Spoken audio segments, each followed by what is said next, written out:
Hello, everybody. Hello. Welcome to a brand new live stream. I know it's last minute, it's impromptu. So I ordered this new shelf and I was expecting, maybe, Wednesday, Thursday, maybe even Friday. I got time. Hopefully, I was thinking that. And then the shelf arrived today.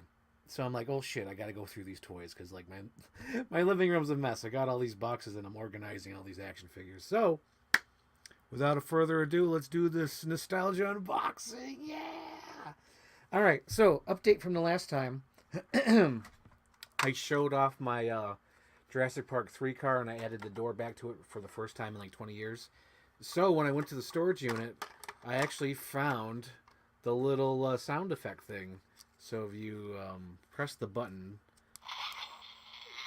so that's when the electric fence goes off on it, like the electric net. That's the sound it makes. And then there's this. That's when the door comes off. And then it does this cartoonish gun effect. And the thing that's, funny after, putting it back after all these years, because for years I always had it like this, where you just, put the action figures in the back and, it'd be like dinosaurs in the back or people in the back. But after putting it back in here for the first time in 20 years, I find it funny how anti-play this is. Like how anti-imagination this is, because it's a big giant sound box that takes the place of action figures, so nothing can go back here, just the sound box. And to me, it takes away like the imagination. I don't know. I don't understand. Like, and it doesn't make sense because like the gun can't go forward because you can't see that. And I don't know. I just found it funny because I was like, oh yeah, that explains it. Like, wow. I feel like whoever designed this toy like had good intentions with the sound box, but just seeing it play even as an adult, I'd be like, man, why would you do that? That's like you're like you could fit like 4 action figures back here, and they all could be like rescue saving. Oh, I gotta go get Dr. Grant. I gotta go get Paul Kirby, and they have this stupid thing in the back. I don't know. It's fun to have it back in place, but like it totally like ruins the play. But yeah, let's try it out with the sound effects. So if you pull the thing, yep, there's that, and then the door explodes. So there you go. There you go. I see Jacob DreamWorks is here. Hello, Jacob DreamWorks. Hello. Do you how do? Do you how do? Okay, so what's the other update I have? Oh yeah. So last episode, I found a Superman Returns figure, and I couldn't believe it, but I found all the pieces to what it was. So when I got the Superman Returns figure, it was Superman transforming into a Clark Kent. So I found all the Clark Kent accessories. So if you see here, there's his little toupee, his wig, his Clark Kent outfit, and the shoes even. So underneath this, like his cape and everything. So I find that funny. I found all the pieces to that. That's great. Another update is last episode I showed off this Jurassic Park spinoff character. Like oh god, it's not Jaws Jackson, but the other one. I should look it up.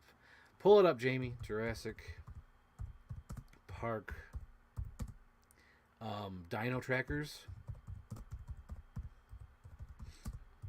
Kenner. His name is oh shit. Out of all the characters, he doesn't pop up first. Lamo. Where the hell is he? There's Josh Jackson. There's the other one. Was he not one of the Dino Trackers? Was he? What is he? Is he a poacher? Here we go. Come on. Pull it up. Pull it up, Jamie. Oh my god, come on. Come on, Aladdin. Here we go. Evil Raider figure. Okay, so he's an Evil Raider, so we'll fix that. Jurassic Park Evil Raider. Evil Raider. Oh, what the hell's his name, though? Come on. Dr. Snare. That's so cartoony for a Jurassic Park toy line. So, I found Dr. Snare last time, but I was going through my accessories, and I found the top of his jacket. So, it's supposed to have, like, the T-Rex go, like, chomp, and it looks like he took a bite of Evil Snare, Dr. Snare. Captain, I'm a bad guy, and Admiral Bone to pick. But yeah, I'm glad Doctor Snare has his little accessory back. So now he's like, oh no. So after almost probably, I'm going to say 15 years for this one. 15 years, it's finally back together because I did play with my Jurassic Park toys for a long time. A long time. A very long time. Okay. So the other update. Oh, so I found more of those skateboarder guys. So I'm pretty sure I found all of them. Because last time I'm like, where are the skateboarder guys? Where are they? Where are they? Let me see if I can pull some of them up.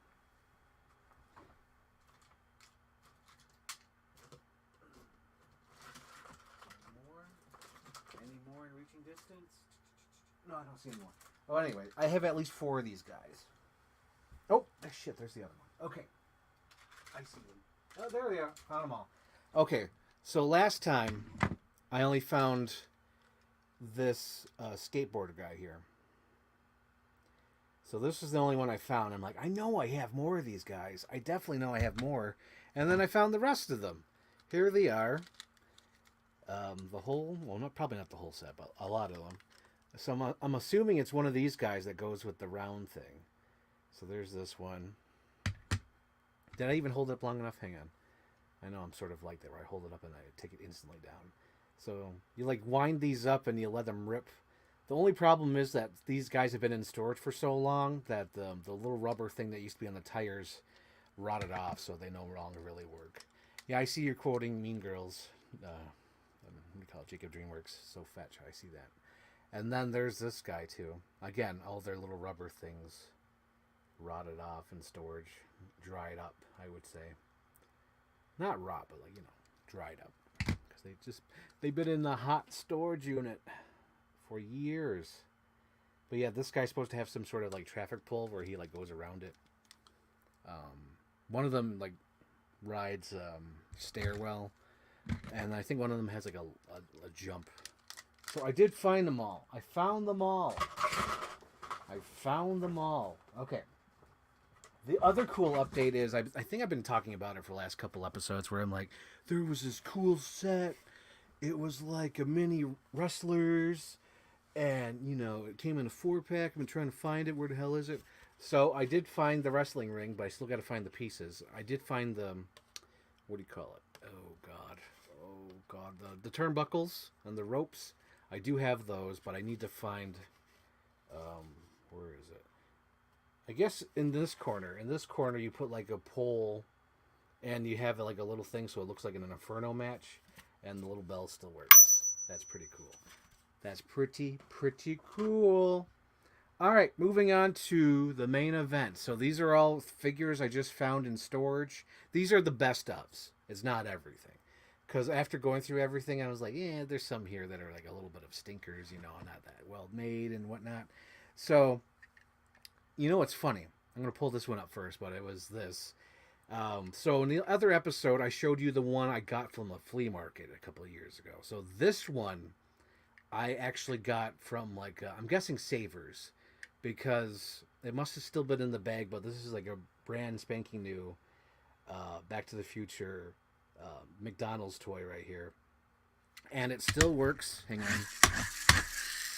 You can still see the sparks. It still works after all these years. Anyway, that works. It's brand spanking new. I'm glad I have it. Much better than the other one. The other one's all like the other one's old. This one's case fresh, which I like. I found the Spider-Man accessory. So he's supposed to shoot his spider web at the Pepsi bottle and the book and the camera and stuff. I found that. That's pretty cool.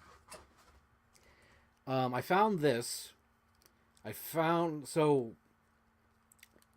telling the truth, but his head fell off. So in the last episode, I think it was only his body. I don't even know if I showed it off because I'm like, I want to find his head first. So, I don't know if it was rough play or just cheap plastic, because this is sort of like a hard kind of cheap plastic. But his head popped off, and I finally found his head, so I just put it on there. Hopefully it could stick. If not, I'll probably have to Gorilla Glue it. Now that's pretty stiff. I'm not gonna hardcore play with this anymore, but I'll probably put it on display or put it in with the other Marvel toys I have. But yeah, it was great to find this. This is from the Series 1 Marvel Legends when it was like Toad, Captain America, and Hulk. That was amazing. It's so cool. Yeah, I was there in the front line and like I gotta get that. I gotta get that figure. And basically, this came around at a time like when the Hulk movie came out, I believe, or maybe a little bit before. But I was like, that's so cool, the Incredible Hulk. Because when I was growing up, I watched the cartoon a little bit, like occasionally. Like I didn't know the concept at the time, so I caught the show occasionally because I didn't know when the hell it was on. And then the other thing was the comic book. I did read a couple comic books when I was a kid of the Incredible Hulk. So I was a Hulk fan before the movie even came out. But yeah, I liked the Hulk, and it was so fun to finally get this as a figure. And then it was so cool. Like, I think it was last year where they did the anniversary of this Hulk, and they made like the brand new Hulk for Marvel Legends, and I thought that was cool, pretty cool. Oh, so this made me pop when I was going through the stuff. I was like, oh my god! And I know I don't have all the pieces. Clearly, I don't have all the pieces, but the concept is that you build the what do you call it? The bird from what do you call it? The bird from Chicken Run with all the Burger King toys. You put it in there and have Ginger in there and have Babs back here, and then you have I believe you're supposed to have like Rocky Red, Rhode Island Red, Road for short. Technically, I think the wings are on backwards because I just threw them on like, ooh, I think it's supposed to be like this, but I think the wings are supposed to go the other way. But yeah, it's really cool to find this after all these years. Yeah, so that's what I found. I got to get the other pieces because I'm really interested in having the whole thing now. Because looking at this, I'm like, this is so cool, but I definitely don't have all the pieces. For sure, I do not. I do not. Yeah, I see Jacob DreamWorks quoting The Simpsons. Homer smash, Homer angry. That's hilarious. But I was the Incredible Hulk. So I believe this was from an older episode, this little firefighter. But the thing that's so cool about this is I found his little gas tank, his little oxygen tank. So that's so cool. I'm like, oh, that's so cool. And this, of course, is just like a dollar toy. Back in the day when the dollar toys were like really detailed, they really gave a damn back then. But now they don't really do that anymore. And a certain, I would call it, staying in that same alley, I found the helmet to my spaceman. So the spaceman finally has his helmet after 30 years, I guess, because I had this forever. But again, this is just like a little dollar store toy, and he finally has his helmet. And then this is funny. It's a little noisemaker from Ringling Brothers and Bailey, Barnum and Bailey, or whatever the hell. Does it have a year? That would be amazing if it had a year. Made in Taiwan. Quality Assurance Department. Quality and safety tested. That's hilarious. No, there's no year on here. But it was made in Taiwan. For the Ringling Brothers and Barnum and Bailey Circus. And then I have right here is like, it's sort of like a magic 8-ball. You're supposed to hit his like belly or something. Maybe squeeze his hand. The Force and its wisdom are all around us. Ask your will a yes or no question. Sense the Force in my left hand.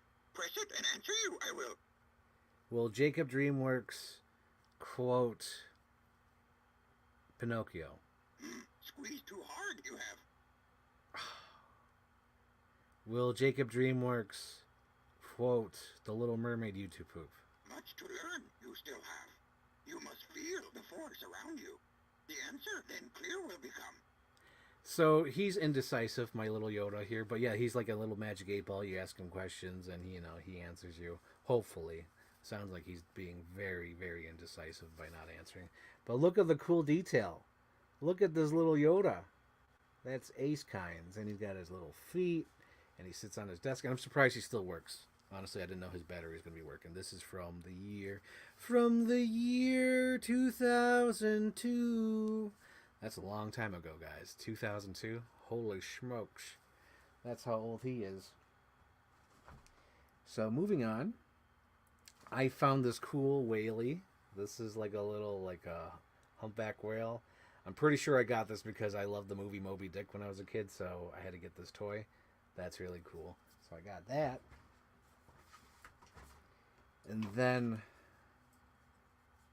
I'll skip this because I have no idea what the hell this is. Oh my god, it's even broken. But I saw this in the box and I was like, what the hell is this? I have no recollection of this. Prop shot caution launching pad. I'm guessing there used to be like a little spinning thing and you would pull the. There you go. Pull that. This is from the year 1991. Oh my god, that's old as me. Holy smokes. Next we have here is a Lost World Jurassic Park stamp. Look at that. That's so cool. On the bottom you see there, it's the little Jurassic Park symbol. The JP logo.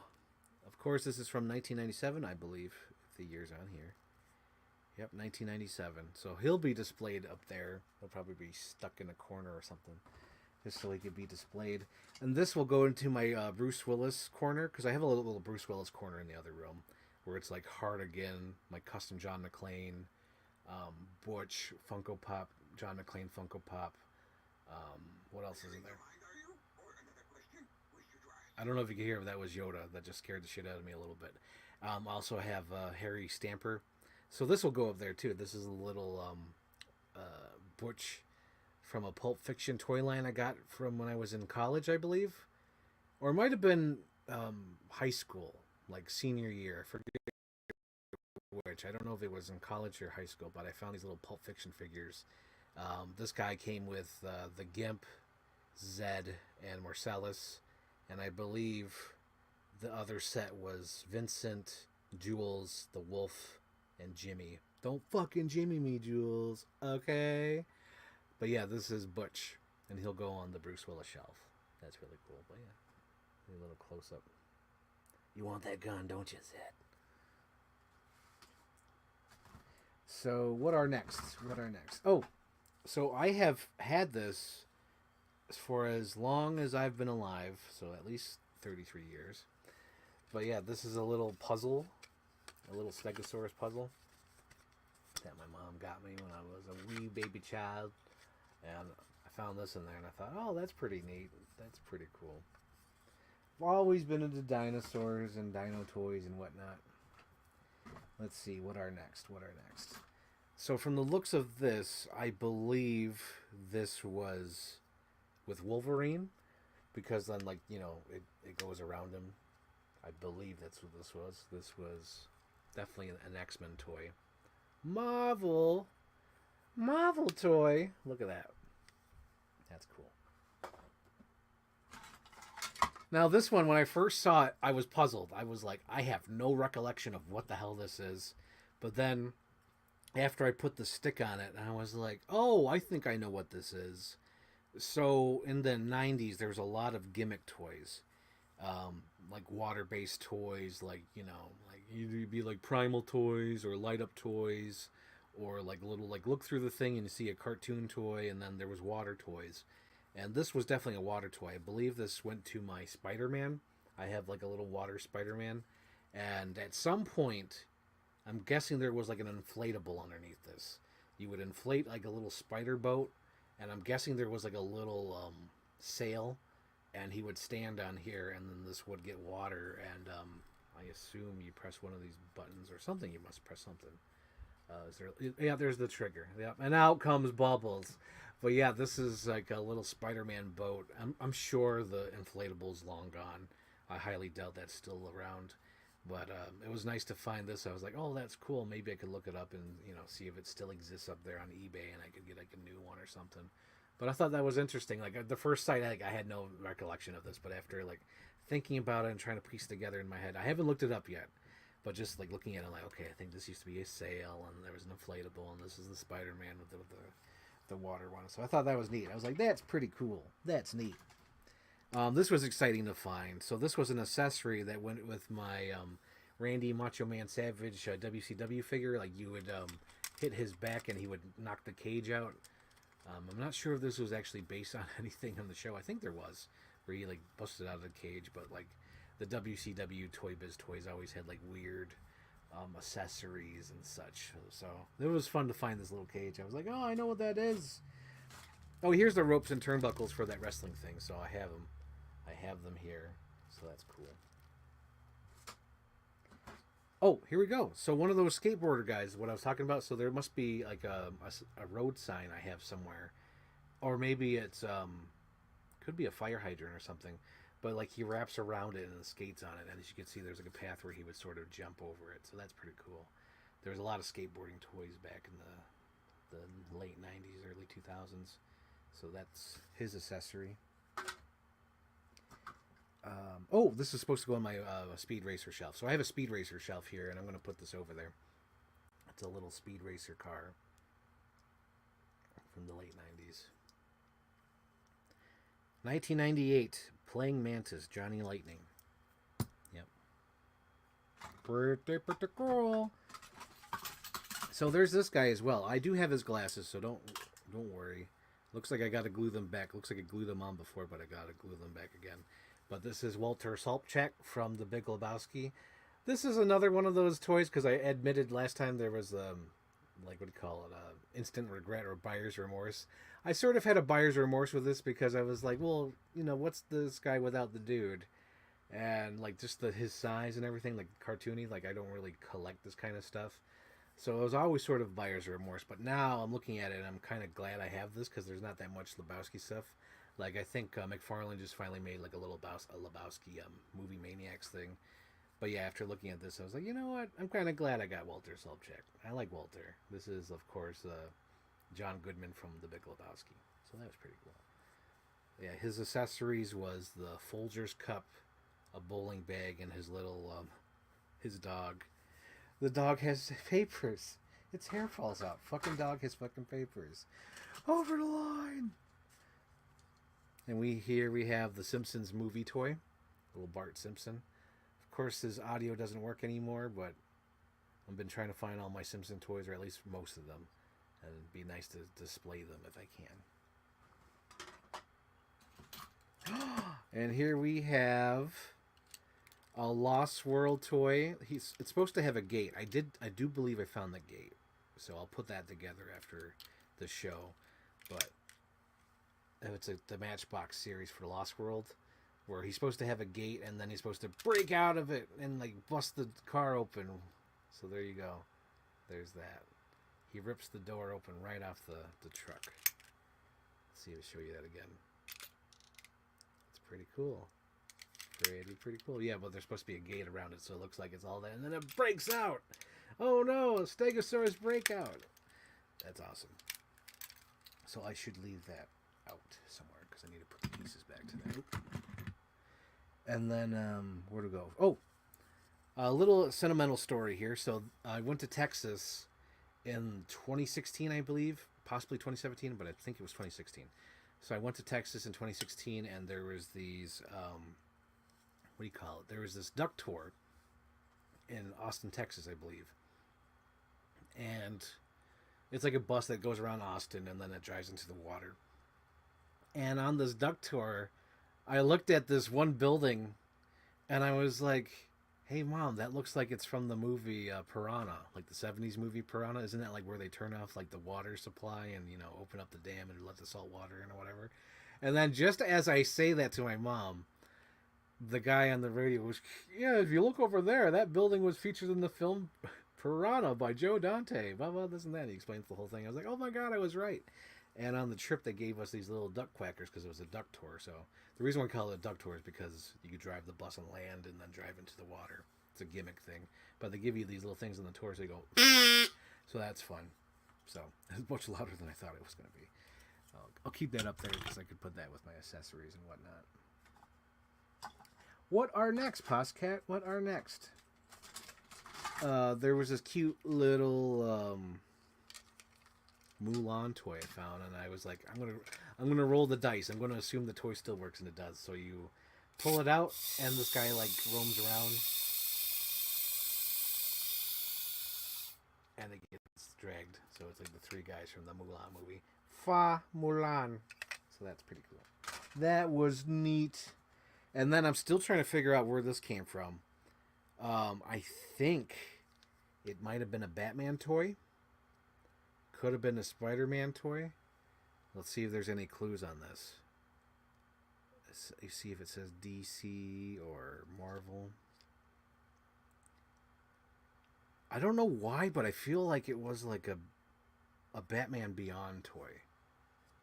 There's nothing on here that says Marvel or DC, but I have no idea where this belongs to. I totally forgot what it was because this is like an accessory where I throw it to the side and never use it. So that's why I really don't know who this belongs to. I would assume a Batman toy. I would assume. Man, I don't even know. I'm looking at this now and I'm like, I can't even guess. I'm guessing maybe it was a water gimmick. The toy has to lie down, so whoever the toy is, it must have like hands like this and lays down. Because there's two little hand pegs, so they would have to lay down. Oh man, it's like right there in my head. Like I could visualize it. I could visualize this toy. Oh man. Anyway, I'm assuming it's a Batman toy. Would have to be. Okay, that's my guess. But I just wanted to show that off because I thought that was fun. Hello, Yasmin. Hello. Thank you. Another vintage toy from the past, all the way from the year 2009. Here we go. We have Murderous Prime. Get over here. So this is from Revenge of the Fallen when they had the toy line. I really like these guys. They used to make them back in the past. So this one's definitely from Revenge of the Fallen, and I have one from the first movie. I really like these toys. I know they don't make them anymore, but they were really cool at the time. I really liked them. So they could stand together. We stand together. So this one kicks ass. Although it's kind of a bummer I only have one of them. And I was just saying this the other day. I'm like, how come they don't make any like Miami Vice toys? And I completely forgot that I had what do you call it? Crockett. So I have a Crockett, not Tubbs. Crockett from Miami Vice. This is a Don Johnson action figure. Obviously stylized and huge. Again, this was like a time where I was just like buying anything. It kind of goes with like the Walter Sobchak. They kind of belong in the same universe if you look at them, like very cartoony, stylized. But yeah, I was like, oh man, I have a Don Johnson figure. I can feel it coming in the... I'm surprised he still has a cigarette. I don't even think I think that's removable. And he has tons of stuff. He came with like an alligator. He came with his little badge, a blanket, and I think a gun. Out of all those things, I do know I still have the alligator. I still have the blanket somewhere, and I do have the badge. I found those in my journeys. So if you notice, my thumbnail is sort of inspired by Jurassic Park 3. And I found a Jurassic Park 3 toy. So this came with Eric when, the toy line came out. So this is from Jurassic Park 3, and this would carry Eric around. And you can see there, that's where Eric would go, like, let me go. But this is the pterodactyl, the Patreon, or whatever they're called. And I got that. So that'll probably go in my Jurassic Park collection with the other dinosaurs. Oh, another Mach 5. This has got to go on the shelf before it gets roughed up even more. But we have another Mach 5. Man, so cool. I probably have all the cars now. Oh my god. Oh my god! Don't fucking Jimmy me, Jules. Okay? There we go. There's Jimmy. Jimmy from Pulp Fiction. Look at that. I know how good my coffee is, okay? I'm the one who buys it. I know how good it is. Let's see. We have Tahani from A Good Place is my favorite. Oh yeah, Good Place. Eric! And then my first Optimus Prime was Classics Prime. Ooh. Azzy's big head is funny. Ah. Aha. So, this is another toy. Oh, so this is funny. So I think last episode I talked about how I had a Doc Ock right here. They had this. Actually, I think I actually showed this wearing it. So this is from 24. There's no way that this is from this year. Anyway, there was a Toy Story McDonald's toy line. I'm trying to figure out how this works. Oh, that's funny. So he's got a little button on his back where he points his finger up. I don't remember when Woody had to do that. He had to point. Is he Harrison Ford? That's hilarious. So yeah, I had him wearing the Doc Ock jacket, and I think Doc Ock is in here now. So that's the reason why I put this guy back in here. But yeah. We got Captain Iron Dog in the house. Everyone say hi to Captain Iron Dog. Captain Iron Dog in the house. In the hizzy. Captain Iron Dog. Captain Iron Dog alarm. Oh wow, I did not expect my profile picture to appear on screen when I comment. Look at you, you're on the screen. You're on screen. You're on the air, talk to me. So this one is from 1999, right? That's when Toy Story 2 came up. Yep, 1999. This is one of their toy dispensers. So you would like put candy in there, and then you press it, and they would all have like some sort of gimmick. So this is the Woody one. Oh my God, ancient. I don't even know if the spring still works. That's fun, but look at that. Hey, howdy, hey, I'm a toy. I'm a candy dispenser. Oh man, that's so cool. I have so much Toy Story shit. Man, Toy Story and Jurassic Park were like top tier when I was a kid. Like that was it. That was the end all be all when I was a kid. Oh my God, this one made me pop. When I was going through my stuff, I was like, oh man, this is freaking cool. So this is like a vintage Pokemon keychain. Look at that. Like original, like all they had was the freaking card art. That's how vintage this shit is. That's awesome. But yeah, I popped so hard when I saw this. I was like, oh man, that's so cool. But like I know like it's so old, like it might just pop open because like this is just cheap. This is just like they they were just trying to make money off anything and make it quick. So that's one of the things I was like, oh my God, that's so cool. So I have a whole box of cars, like Hot Wheels, Matchbox. I'm not going to go through all those because I don't think I have too much nostalgia with them. They're just a bunch of cool cars. But there are some cars that do have nostalgia to them, and this is one of them. And it's so cool that for my birthday this year, my friend got me the official one. But like when I was a kid, I would always pretend that this was Chief Brody. I always imagined that this was Chief Brody's car from Jaws 2. Like I'm like, here comes Chief Brody, and I would drive around, and like this was like a main tier car. Like I took this everywhere so much that it has my initials on the bottom. So there's some toys I had where like I took them everywhere with me, and they would usually have the initials on the bottom if they were like main tier. So this was like a main tier car that came with me to a lot of places. So that's so cool to finally see this again. Like, oh my God, it's the Chief Brody Rules truck, even though it's not like official. I think this is just the Matchbox. Yeah, this is just the Matchbox car.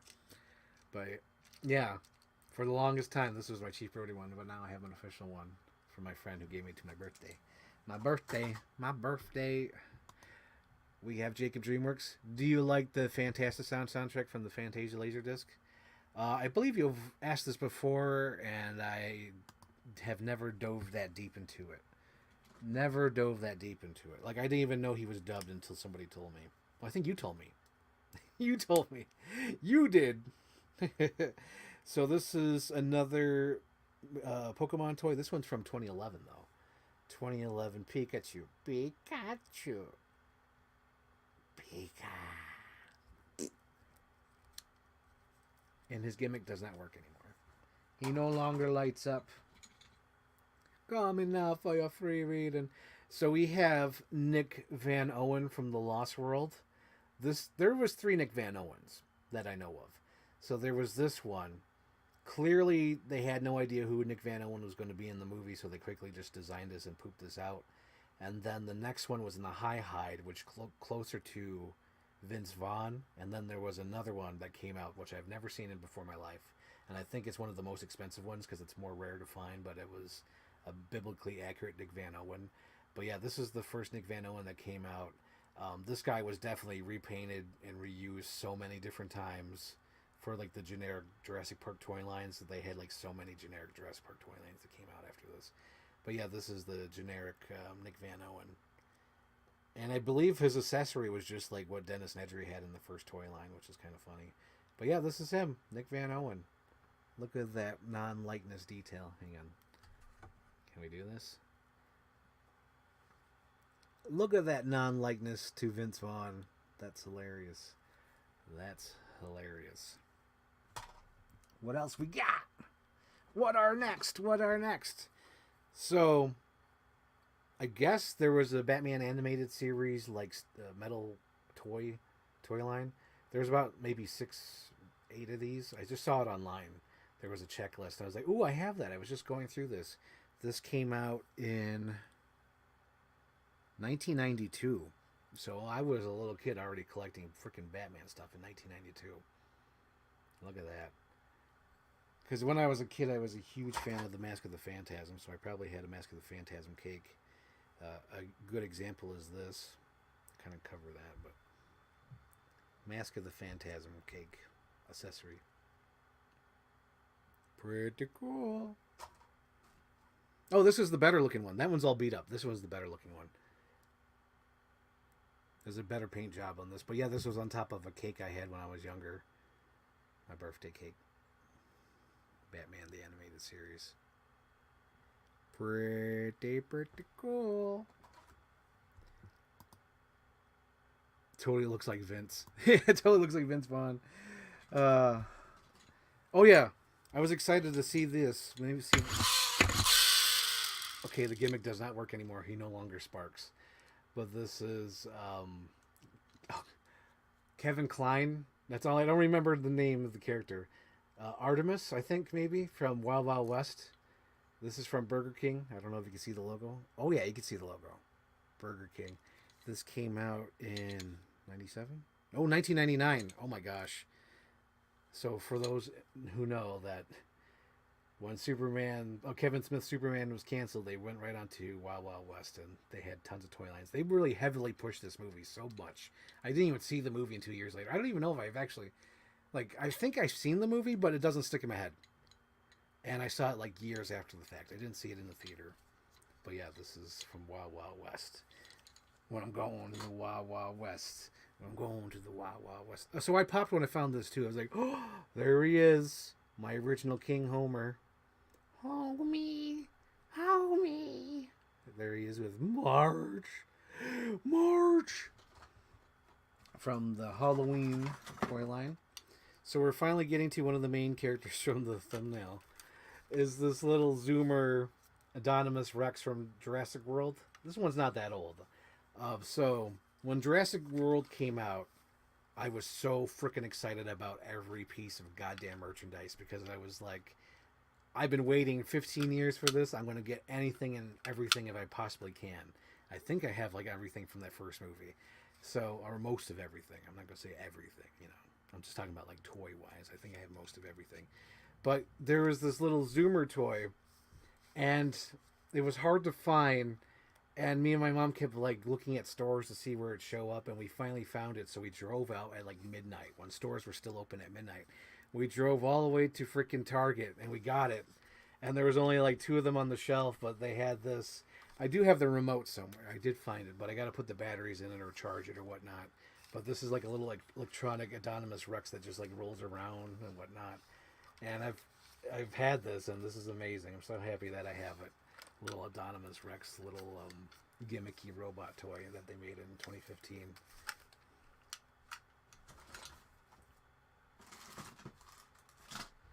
Let's see, what do we got here? Oh, this is cool. I like this.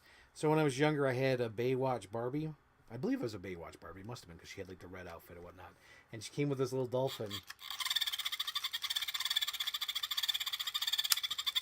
I like the gimmick. I don't really think they do this much anymore. Nowadays, it would probably just be a solid piece of rubber or whatever. But I like the little gimmick they have where it's sounds like a dolphin. Okay, what are next?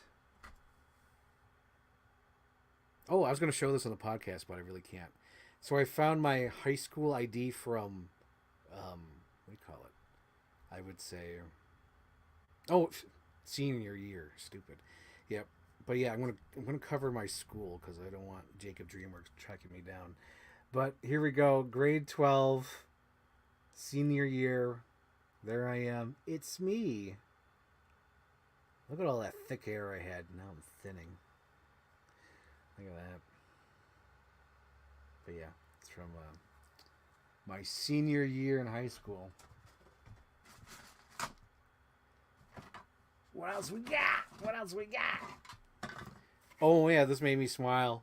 So when I was younger, I was into wrestling in 1999, 2000, the Attitude Era, and I found this in one of the boxes. It was, I think the bigger piece is either in the basement of my mom's house or in storage. But I found the entrance way to the Titantron. Now entering the Titantron, and it would have like a couple preset songs on there. I remember I'd be so upset when I would put an action figure in there and it wouldn't play their theme song. It would just play like a generic song. I'd be like, God damn it! I'd be so upset. But you're supposed to put like the little lights on here. They don't work, but they're like little plastic lights that it looks like lights.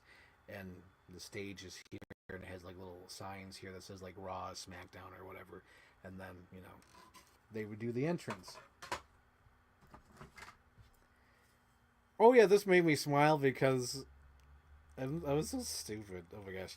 So there's this cute little ruler, and I colored in all the characters, and it says this ruler was colored by Frank Ireland, and I colored all the characters.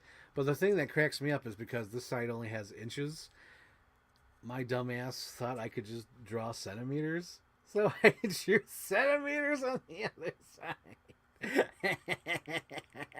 I have no idea if it's accurate or not. I wonder if it is. I wonder if I found another ruler and made it biblically accurate, but I find it funny that I drew centimeters on the other side. That's hilarious.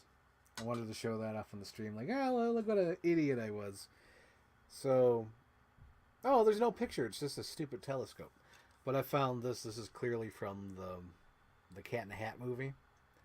This came out in... oh, it doesn't say. Unless that's it. 2012? Maybe 2012. Maybe it's not for the Cat in the Hat movie. Maybe it's just Cat in the Hat. But yeah, I thought this was cool. I was like, oh, Cat in the Hat keychain. Gotta represent. And we have Phoebus. Phoebus. Do I have him up there? Oh, I don't. I have, what's his name? Oh, God. Oh, man, what's the Hunchback Notre Dame's name? His name is... oh, my God, why am I blanking on his name? Esmeralda, Frollo, Phoebus. What the fuck's his name? Oh, my God, why am I blanking on his name? I'm so embarrassed. How am I forgetting this? I'm a Disney fan. I'm forgetting his name. I know after the podcast I'll be like, you damn me, dummy. Let's see. Notre Dame Hunchback name. Oh my God. Oh, Quasimodo. That's so funny. I didn't even see it. Just as I hit send, my brain was like Quasimodo. Damn dummy. Oh my gosh. We have Beskies here. Beskies here. We got to do the Besky sound effects. Hello, Besky. Besky party. We're going to have a Besky party. Hello, Becky. Hello, Becky. Should we get Becky on the phone? Becky, would you answer the phone and be on the podcast with me? With your nose so bright. Will you help me guide my sleigh tonight? So, let's see. Wow, I was barely a freshman when you were a senior. Yeah, I was an old man. An old man. An old man. And, you know what's so funny? I have a whole bag because I was going through other totes and there were some toys that did not make it. They did not make it. Like right now, they're like on the verge of being thrown out, but my mom said just put them to the side. Don't throw them out because you never know how valuable they might be one day. You never know. And one of them was like, for some goddamn reason, Burger King did Backstreet Boy toys in the late 90s. Hang on, what year does it say in here? This was... oh my God, 2000? They were doing Backstreet Boy toys in 2000, good God. But anyway, I think I have the whole toy line, but I found this one. I don't even know his name. But I just had to show it off because I was just talking about how I was putting them all in the other bag. So he'll probably go with the other bag, or maybe I'll keep them now because now that I realize I probably have the whole set. But I find it so fucking weird that they try to do like superhero versions of the Backstreet Boys. I don't know what the heck that was. I don't know what they were trying to do. But that was weird. I'll say hi if you call. Oh my God, let's try to get Becky on the phone. Let's try to get Becky on the phone. She'll probably hit ignore just to be funny. We'll try to get Becky on the phone here. So as we're getting Becky on the phone, let me see what's next. What are next? Oh, do that. We're going to call Becky. So this is the first time ever on the Postcat. We're calling somebody. Other than Win. We did do Win. It's ringing. It's ringing. Hello. Oh my God, there's Becky. Hello, Becky. Hello. I said I'd say hi. Hello. Say hello to everybody. Say hello to Captain Iron Dog and Jacob Dreamworks and Hello, Jacob Captain Iron God and Jacob and who else? and what's his face? Manfred. And Manfred. And Of course I said hello. Hello. Are you just saying hi and jumping out, or? Yeah, because I'm actually live right now. Oh my God, she's live right now. So we're like double living. You're live and my We live. are. This is We amazing. are double living. We are yes. double living. Yes. Captain Iron Dog's losing his shit. He said, "Oh my God," she said hello, and he's waving, and so is Jacob Dreamworks. They're all waving. Oh, that's funny. Jake. Oh my gosh, Hello, everyone. that's amazing. Okay, so go back to your live, and I'll go back to my live. Okay. Okay. I'll talk to you later. Bye. Okay, bye, Bye, Becky. guys. Bye, Becky. Bye. Don't see Joker Bye. 2. Bye. Don't see Joker 2. Oh my gosh. It was so funny. She was asking me, like, how's Joker 2? I'm like, I liked it, but you won't like it. I think me and Captain Iron Dog are the only ones who sort of enjoyed Joker 2. Like, I sort of enjoyed it, but like, it's one of those movies, like, I can't recommend it to anybody. I don't think I'll ever watch it again, but I really enjoyed it. Captain Iron Dog. No, she needs to watch it. She needs to know. So speaking of Captain Iron Dog, I believe this is one of his favorite movies, Dinosaur. I have a dinosaur toy. And you know what's funny too? As I was looking at this dinosaur toy, I was going through my head like, I had the fucking dinosaur puppets. Where are they? Where are all these goddamn toys?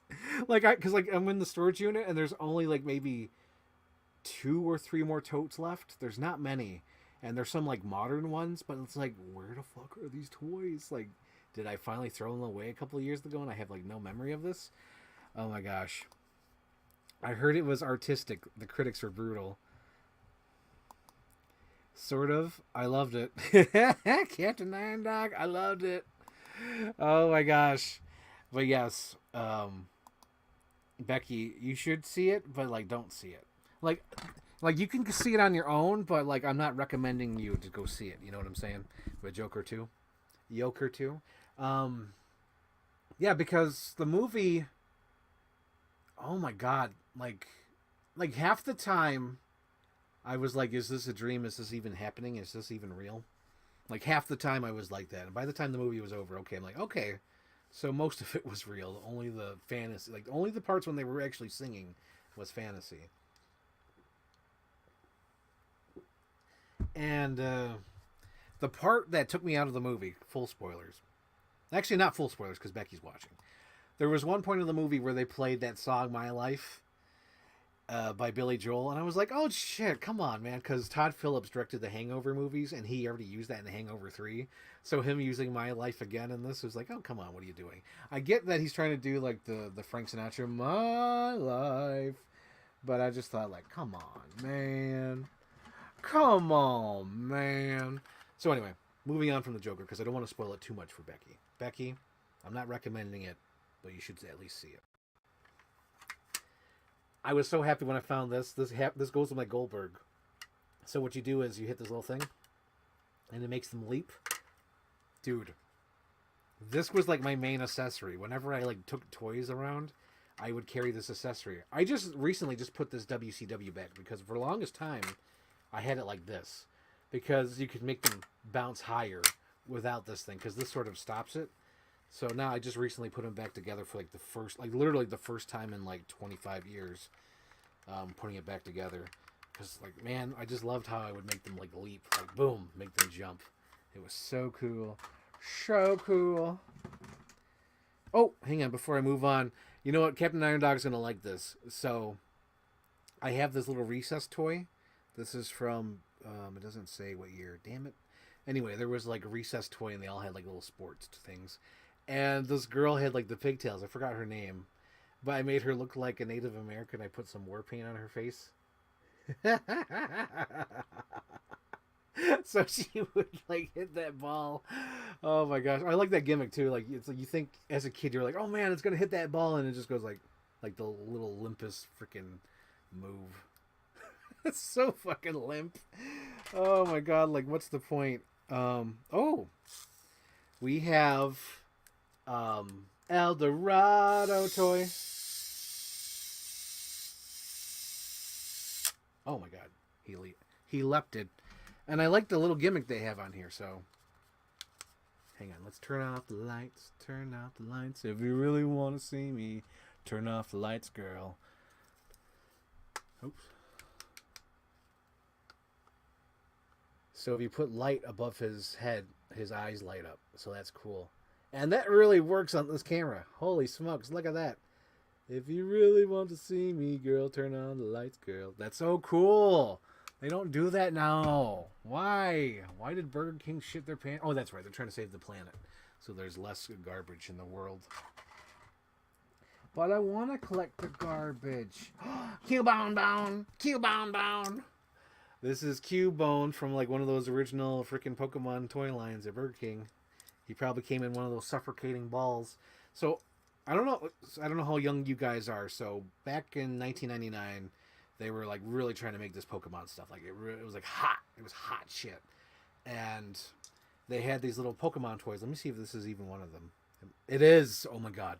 So this is from Burger King 1999, and they came in little Pokemon balls. And what they did not know, and they had to recall them and like quickly like quick change. I don't even know if they did a quick change. But anyway, like these Pokeballs, there wasn't little holes on the bottom. So like even I did it. I remember doing it myself because I was an idiot. I was a kid. I was probably 6 or 7, whatever, stupid. But like you could suck that on your face and suffocate. And I never put it over my nose, but I put it over my mouth. And I remember going like suck into my face, but like it's just like solid plastic. And I think some kids died, or some kids at least went to the hospital. I don't know if they died, but they went to the hospital. But yeah, it was because these little Pokemon toys and the Pokeball, when you open it up and you like go and suck it to your face. But yeah, it's Cubone bound. What we got? We got. Who is it? Oh, we got Spam. Spamage. Sending Christmas cards. Hangovers. Block. Hangovers. So we're moving on. Moving on up to the east side. So we have a Teletubbies toy. Doesn't say his name. I don't know his name, but I do know he's from the Teletubbies. I had every single one of these Teletubby toys. But this is like the little cleaner from Teletubbies.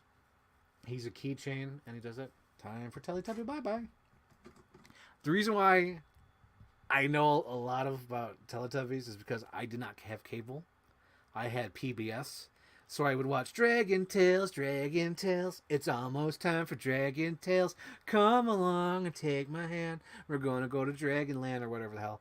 So I knew that, and I knew come on and zoom, come on and zoom, come on and zoom, zoom on you. And then there was also Zaboomafoo. So yeah, I grew up with like public access television. I didn't have the Disney Channel. I did not have cable. And by the time I had cable, I was not watching the Disney Channel. So Anthony would be proud of me because this is probably my first... No, not probably. It is. This is my first Transformer toy. And you know why? Because it was a T-Rex and I thought it was cool. And you know what's so funny? I don't think I've ever transformed this. I never transformed this to Megatron. Because like my mom... She like transformed it once and transformed it back, and she says you pick one and leave it that way. So I was like, I want it as the T-Rex. So I have this Megatron. And not only that, but like I was going through my accessories and I found out that the little missiles. I found one of his missiles that like shoot out of his hips, his big giant hips. But yeah, this is Megatron. Anthony would be so proud of me. And I know it's so funny, like they remade this. This is like on the shelves right now. So if you want this toy, it's on the shelf. That's hilarious. Okay, we have a comment here. Disney's Wish has meme material and deserves the YouTube poop treatment. Did anyone watch Wish?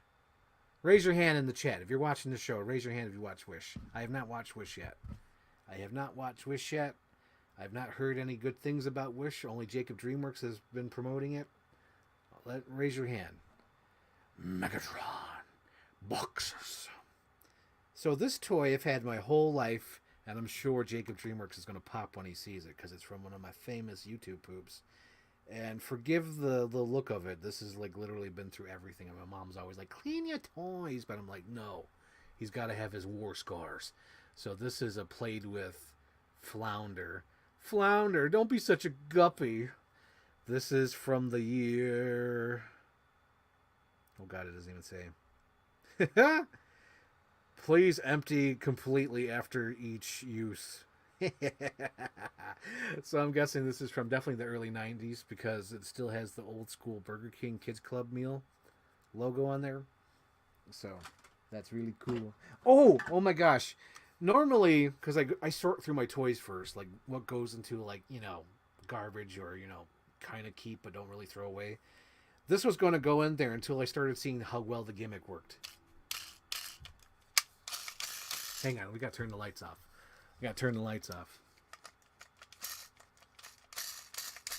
This gimmick still works really good. I'm shocked how well this gimmick still works. So this is clearly from the late 2000s. What year do we have on here? We have the year... Oh my god, not even! I can't believe this is from 2003. And it still has sparks working. It still works! Really? No one's going to say they watch Wish? Here we go. Cool. Pretty cool. Oh my gosh. Remember when wrestlers didn't look anything like their toys? It's supposed to be The Undertaker. Looks nothing like The Undertaker. Holy shit, but he is Tron ready. That's so cool. Now entering the Titantron. Why do I sound like Don Pardo? Saturday Night Live with Don Pardo. Okay. Let's see. So this one has a story. So I went to my aunt's house for like a year or two. Like we stayed there just to watch over it for a while. And I remember I was playing in the backyard and, I was digging in the, dirt and playing with my toys. And I found this in the dirt. So this definitely belonged to my cousin Tyson. Hello, Tyson. I know you're out there somewhere. But my cousin Tyson must have had this toy and buried it and forgot where he buried it or whatever. But this is the little pterodactyl from the first Jurassic Park movie. And of course, this is the pterodactyl that was inspired to be in the Toy Story movie. So I kind of find it like funny that he doesn't have a wing and whatnot. But it was so fun to find this in the dirt because I was like, oh my gosh, this is a Jurassic Park toy. But yeah, my cousin Tyson, he's the one who got me into wrestling. When I would catch the bus for school, I would sometimes stay at their house. And in the morning, because I would get up at early morning. It was normal for me. I got up at 4 in the morning, got there at 5, and would play PlayStation for 2-3 hours or whatever before school. And one of the games was Monday Night Raw, I think, for the PlayStation. And that's how I got into wrestling. I was playing the game because I was going through all his games.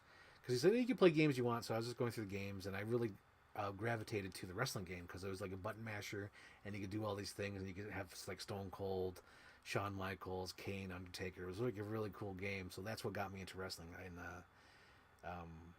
yeah, so it's really fun to look at this toy again to remind me of my cousin Tyson. That's fun. That is fun. So, this was cool to find again, and I don't know even how it works. I don't know if there's a little gimmick button or whatnot. I'm sure there has to be, right? None of the legs. No button on the top or head. Really? So there's no gimmick? No button? I guess. Alright, so this is the Edgar toy from Men in Black. And inside it goes Agent K, which I do believe he's in here. Agent K, I know you're in there. I know you're in there, Agent K. Let's see. Is he in here? I'm sure he is. We'll get to him. If not, he'll go back in here after the show. But this is the Edgar toy. I did have a few Men in Black figures. I think I had both Agent K figures. And when I found by the time I found Agent J, he was no longer in the stores. And not only that, but I was in a huge Will Smith fan. Like when I watched that movie, Tommy Lee Jones was my guy. So I had both the K's. I had the blue K and I had the green K. And then years later, I finally got the J, and I think the toy line was finally out, so it was like at a flea market or something where I got the J. So after looking at how cheap they are, I think I might collect a lot of the Men in Black things. But yeah, this is the Edgar one. I might go back and get the Edgar doll, which is just like a zombie toy. But yeah, I really like the first Men in Black movie. It's like the perfect movie. Yeah, there's no gimmick. It's weird. You think there would be. Maybe you pull the tail. Is there any arm action? Oh, there we go. Okay, so it's the arm. You move the arm up and down, and it moves his mouth. Hello, everybody. I'm Edgar. I'm Edgar.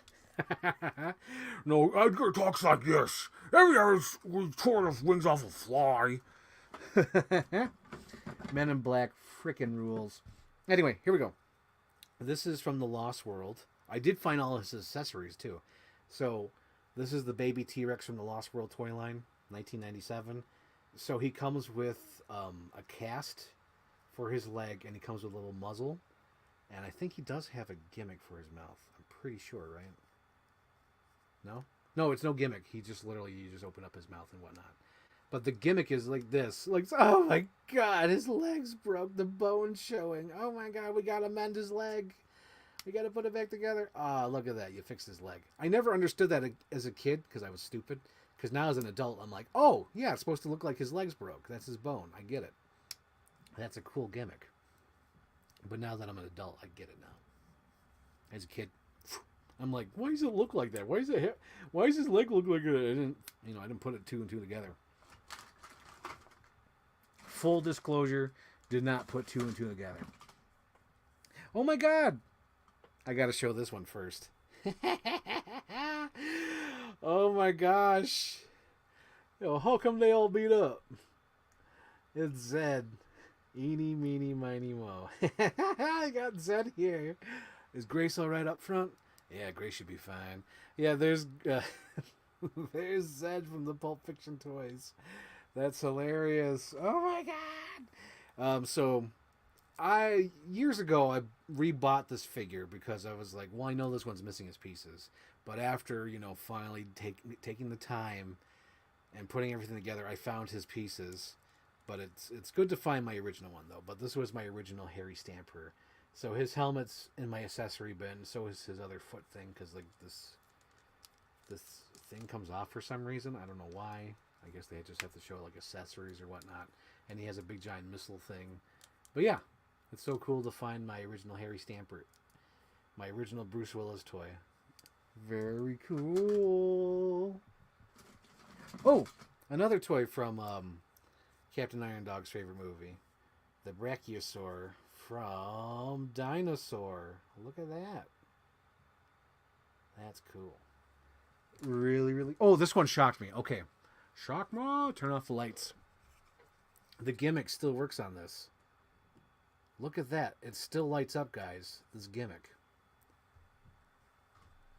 And this is from the year 1999. And these batteries are still kicking. So this is a cat dog toy. Again, I'm a little afraid to pull the string because I'm afraid it might not work anymore. But let's roll the dice. That's awesome. It still works. So this is from 1999. The lights still work. The gimmick still works. This is a great toy. And this is the reason why they stopped making toys like this anymore. Because we're like 25 years out from this. And this still is running and kicking. And somewhere in many landfills, this is somewhere in landfills. And I'm still keeping mine because it still works. That's amazing. Oh, this one's a recent toy. This one's definitely from like 2010, 2011. Is the year on here? 2010, yep. So when the movie The A-Team came out, they had like toys. So I actually got two of the toys from the toy line. I got this guy, not Face, but I forgot what the hell his name is. Oh God, I gotta look it up. A-Team 2010. Murdoch. Murdoch is his character's name. He's the helicopter pilot. So this is Murdoch, and I got the other one, Hannibal. Hannibal is Liam Neeson. So this is what's his name, Sharpo Copley. I like the actor, so that's why I got the actor. This action figure. Now in retrospect, I wish I got the Bradley Cooper. I feel like a fool for not getting the Bradley Cooper figure because these actually have decent likeness. There's a decent likeness to this guy, Charlotte Copley. Let's see if you could move that a little bit. Not so blown out. Move. Oh my god. And now you can't. Oh my gosh. Anyway, there's a decent likeness to Charlotte Copley or whatever his name is. That's really cool. I might even put him on my Dress Park shelf because it looks like he fits right in there. He fits right in. I got warm nostalgic feelings for this. So when I was a kid, I was bored as fuck. So like I would freeze my toys just to freeze them and then unfreeze them and freeze them and whatever, just to have fun, just to see how long it would take or whatever. And I would just be like, to me, it felt like I was pretending to be like the evil scientist or like the villain to the toys. Like, you can't get out of this, Spider-Man, and then I would freeze him. So this guy has been frozen so many times. And I don't know how he's still kicking. This isn't a cool Spider-Man toy. Like, I really love this Spider-Man toy. This was back in the day where I was like, oh my god, look at this, Mom. He could actually move his fingers and do the Spider-Man thing. Look at all the articulation, Mom. He could be Spider-Man. This was like one of the first toys where I was like, look how much articulation toys can have. Oh my god. But yeah, this is like the OG Spider-Man toy. This is one of the reasons why I really don't like buying Spider-Man toys, because like this is like one and done. Like, this is all you need. This is why this is my Spider-Man. This is from, oh my god, is the year even on here? 2001 Marvel. Yeah, this is like the end all be all Spider-Man toys for me. Like, I don't need anybody else. You could keep it. I got a pit bull now. Yeah, that's my feelings on it.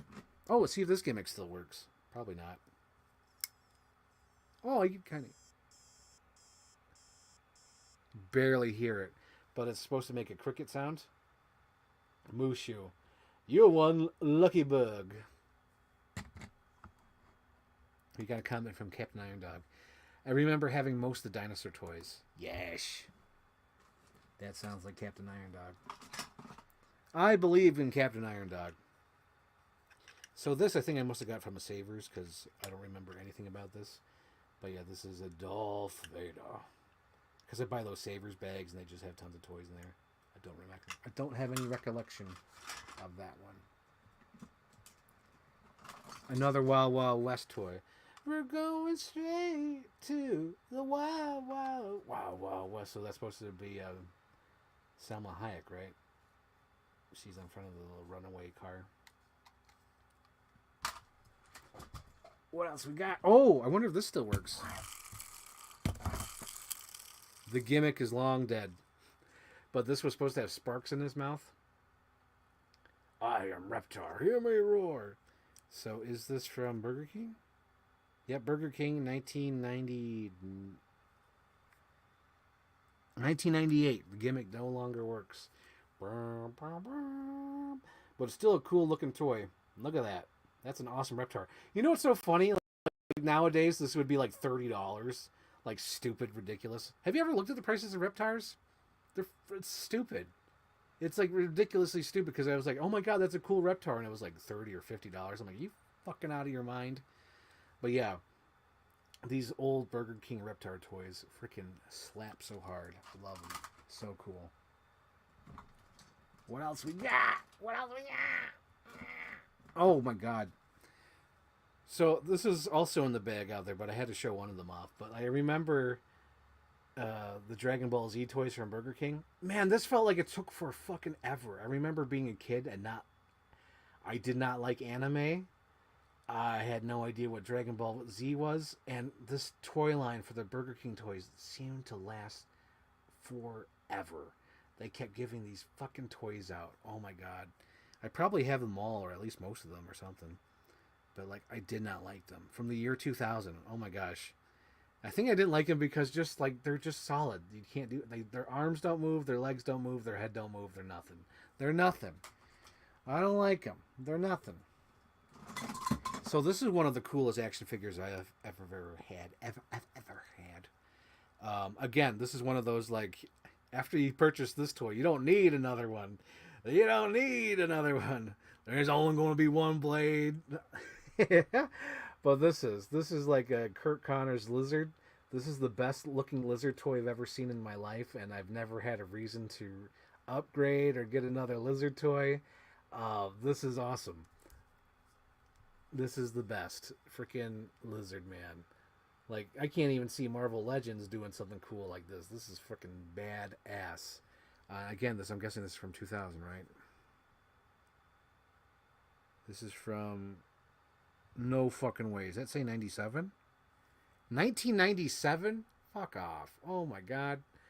So this lizard man is from 1997. This is like the coolest fucking guy ever. Ain't no need for a new lizard. I got it. Excuse me, I just burped. I don't know if I picked up on camera. I'm sure it did. I'm sure it did. Okay, this is like cool as fuck. It's the fucking armadillo from the movie Armageddon.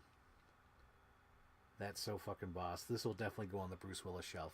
Where's my Bruce Willis has already been put away, but this will go on the Bruce Willis shelf because this is awesome. It looks like I gotta find some accessories first. I'm not sure if I still have them because I think there's like a little containment unit here that goes here.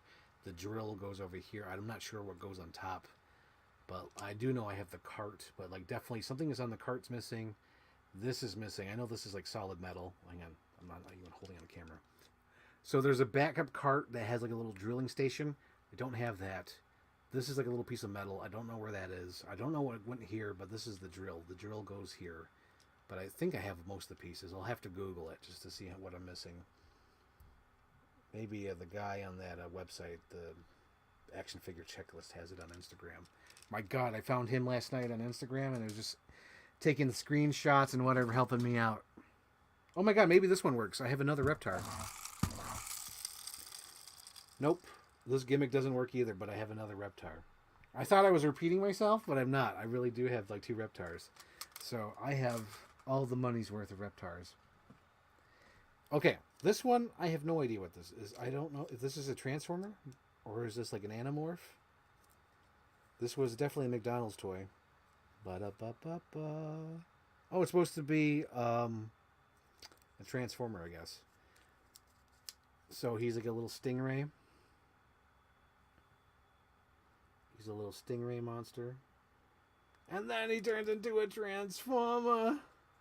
Look at that. Look at that ugly-ass Transformer. Just looks like he has ugly-ass ribs. I used to be a man. I used to be a man. Oh my gosh. Oh, we have a Jackie Chan. Now, this one definitely must have came from a flea market because I don't remember purchasing this one. Right here. So we have this Jackie Chan. Oh my gosh. Okay. Do I have his accessory? I'm pretty sure I saw it on the bottom here, right? Did I? Come on, did I? Please tell me I had it in there. Please, I wanted to be okay. Is it okay to be okay? I didn't expect to be happy. God damn it. Anyway, maybe I'll find it, maybe I won't. So, back in the late 90s, early 2000s, there was all these cool sports toys. And this one was like my main guy. You are my number one. A guy. Like, this dude came with me everywhere because he could do like, he could go like limp and whatnot. It depended on like how you press the button on his back. And he had like little magnets on his shoes. Clearly he's seen some action. He's lost his shoe. But like, you know, lost a foot. Not even a shoe. He's lost a foot. But yeah, there's like little magnets on there because he came with like a little snowboard and he had like this little gun on him so he would like spin and whatnot. I want to know what toy line this is, and I'm so glad to finally find him, but it looks like there's no fucking details to help me out. There's like a little number code. This one says... There it is. Road Champs. Okay, we got a Road Champs. We got a year on here. We don't have a year. Okay, so this is clearly a skateboarding guy. Road Champs. What else we got here? Made in China. China! Made in China. I walk into this room. What a big room this is. I go in this room and go, wow. What a big room. Who dat? Is that Besky? Wow. Nah, it's just Musters. Musters texting me. Okay, so I haven't been showing these because they're all broken and missing pieces. At some point, hopefully, I could bring them all back together. But like, I had a Die Hard toy line, and this is supposed to be Carl. His hair's missing. I know his hair's somewhere. I have it. I've been going through all these boxes and putting accessories together. But this is Carl, and he comes with a gun, and then he's missing his hand. But yeah, there was like tons of them. There was like 2 John McClanes, and Al Powell, Ellis, Hans Gruber, Holly. I think that was it. Maybe there was a Tony, or not. Is it Tony? No, Tony's the guy who gets thrown out the window. Who's the brother? Tell Carl his brother is dead.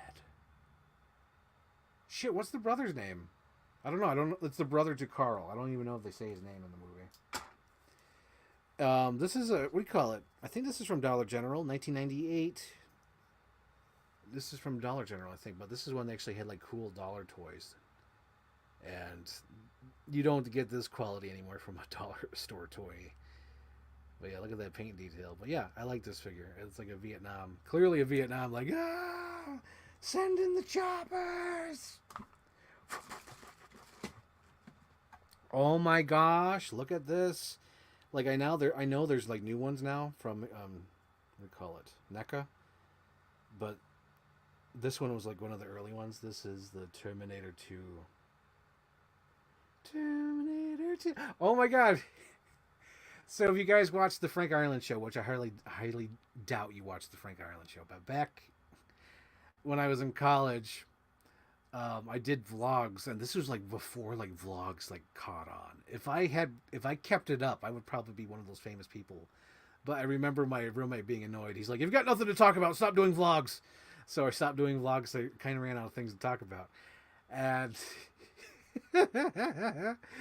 in one of the episodes, I showed off my Terminator toys, and I remember I was like, Terminator, Terminator 2, Terminator, Terminator 2. And I just sang, Terminator, Terminator 2, Terminator, Terminator 2.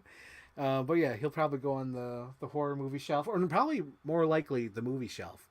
So again, to recap, the reason why I'm doing this last minute today, or spur of the moment, is because my freaking shelf showed up early, and I'm like, God damn it! Now I gotta, because I'm probably gonna put the shelf together like tomorrow night, and then organize these tonight, and I got a stupid shelf. I didn't show up on the weekend when I had nothing to do. But yeah, I have another one of these. This one's definitely in better condition than the other one. It's one of the Trolls. The Trolls from Burger King. Let's see if it works. Okay. I'm going to see if its glow-in-the-dark gimmick still works. Hopefully it shows up on camera. It still works, guys. Look at that. It still works. Hang on. Let's try a little bit longer. 1, 2, 3, 4, 5.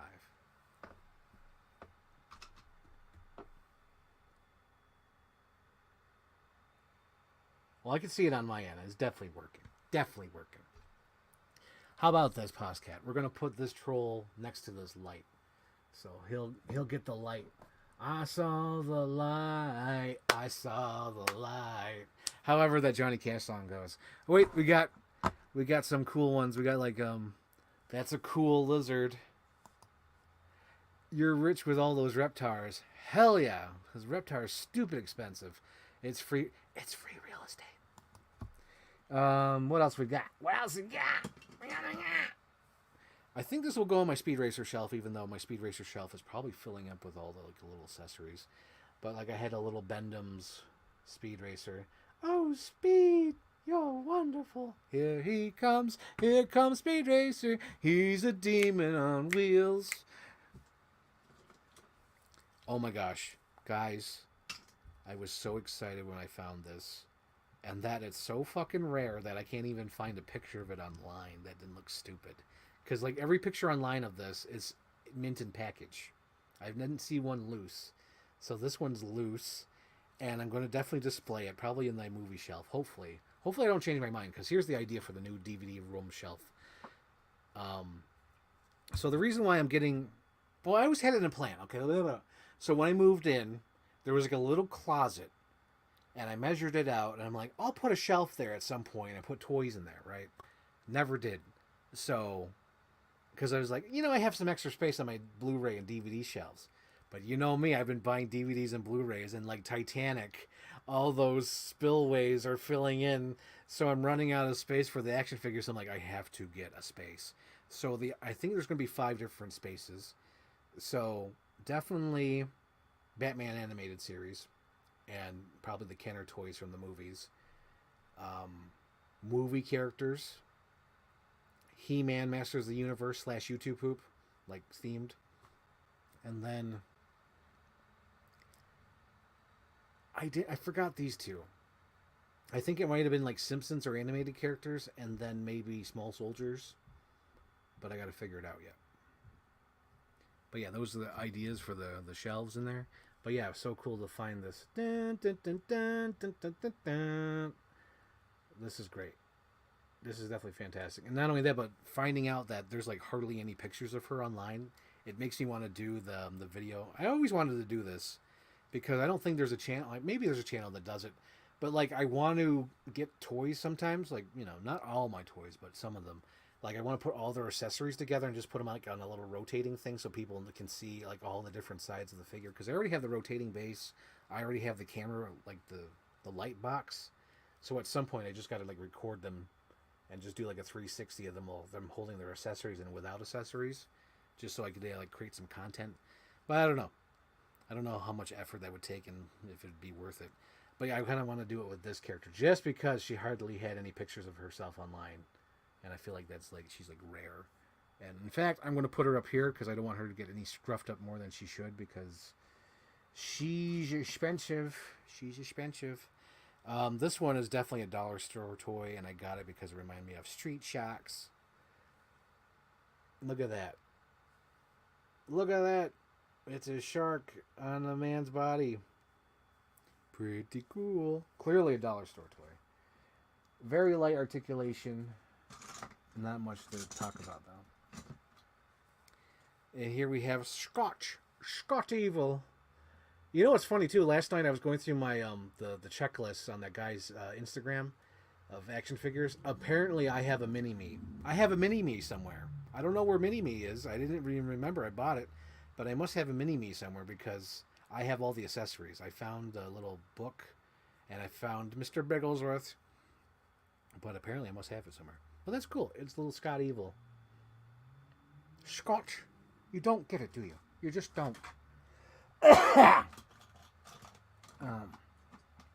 Let's see what else we got.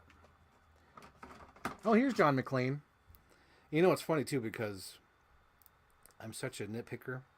So this was like a clean shirt, John McClane, but I was like, no, he should have a dirty shirt. So I got a pencil and drew a dirty shirt on him. So yeah, this is supposed to be like a white clean shirt, but this is little John McClane. I like how he's in. Oh yeah, not only that, but like if you look closely on his foot, I drew some red paint or the glass feet. Oh my gosh, John. Oh my god, did I draw that on? No, I did not draw that on. I was going to say, oh my god, I was that nerdy. I drew on the watch. That's hilarious. Okay, so clearly I didn't vet this enough. Because there's some like stuff I would never talk about like on a stream, but like I guess I got to talk about it because it's here.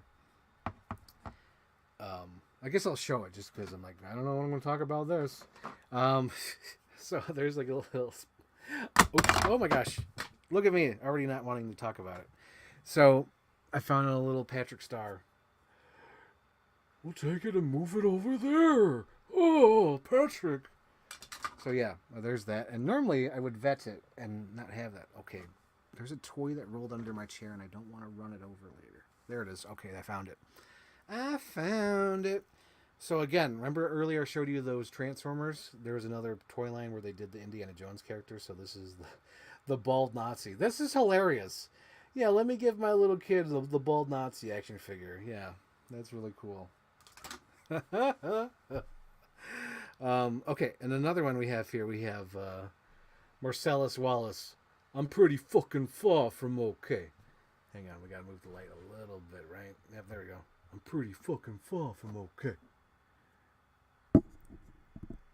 Oh wait, you could also say like, "We have the meats, Ethan, Ethan."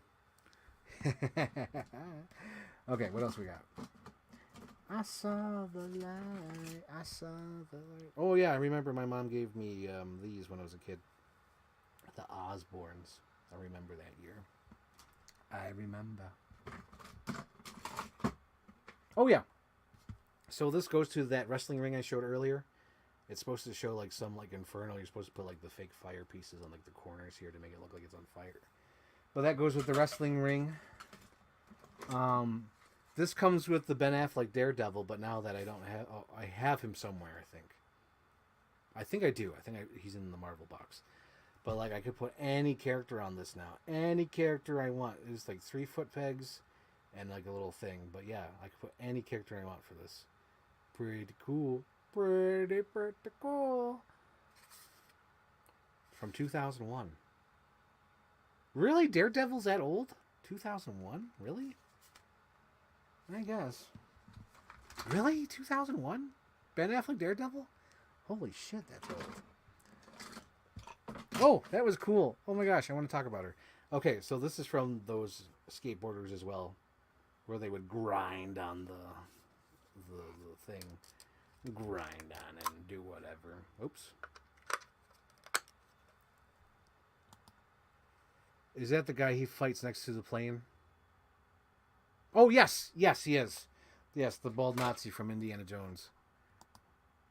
Yep. Really? It's that old? Oh, my gosh. So this is from, what do you call it? That Batman Beyond show. This was a pretty cool toy line. I remember this. I do remember getting this toy line. What year was this? In the year 2000. In the year 2000. Oh yeah, this was really cool. So this will go to my Grinch car. But I found Max. Fetch me my sedatives. So that's cool. That'll definitely go with the car. Max. Tick tock, tick tock. Rounding round. Oh yeah, clearly. Okay, so I did not get this from McDonald's. I do remember getting this from the flea market in North Carolina when I lived there. So it's like a little ruler. I don't know if I chewed it or if I bought it chewed. But there's a little ruler thing. And then there's like a little shovel and like a little like knife thing. But yeah, this is Peter Pan toy line from McDonald's. Ba-da-ba-ba-bow. I'm loving it. Okay, what else was next? What are next, Poscat? What are next? Oh, yeah. I wanted to talk this because Captain Iron Dog's here, so he'll appreciate this. So when I was a little kid, another thing, you know how I said, like, I have tons of Hot Wheels cars and cars in general, and it's like, I don't really want to talk about them all, and I don't really have stories for them. But some of them do have stories. This, I would pretend this was the truck from Twister. And I would drive this around and I'd be like, Dorothy, we got to chase a Twister. But yeah, I would play with this all the time. This car has been in my life, my whole life. Doesn't even say what year. I'm bummed. There's no year on it. No year on it. Oh my god, I had that Peter Pan toy. Oh. I knew it was something else. Okay. That's cool. You had the Peter Pan toy. Maybe it was yours. You never know. Never know.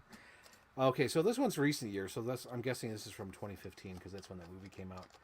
But this is that Godzilla. What's he supposed to do? Checkmate.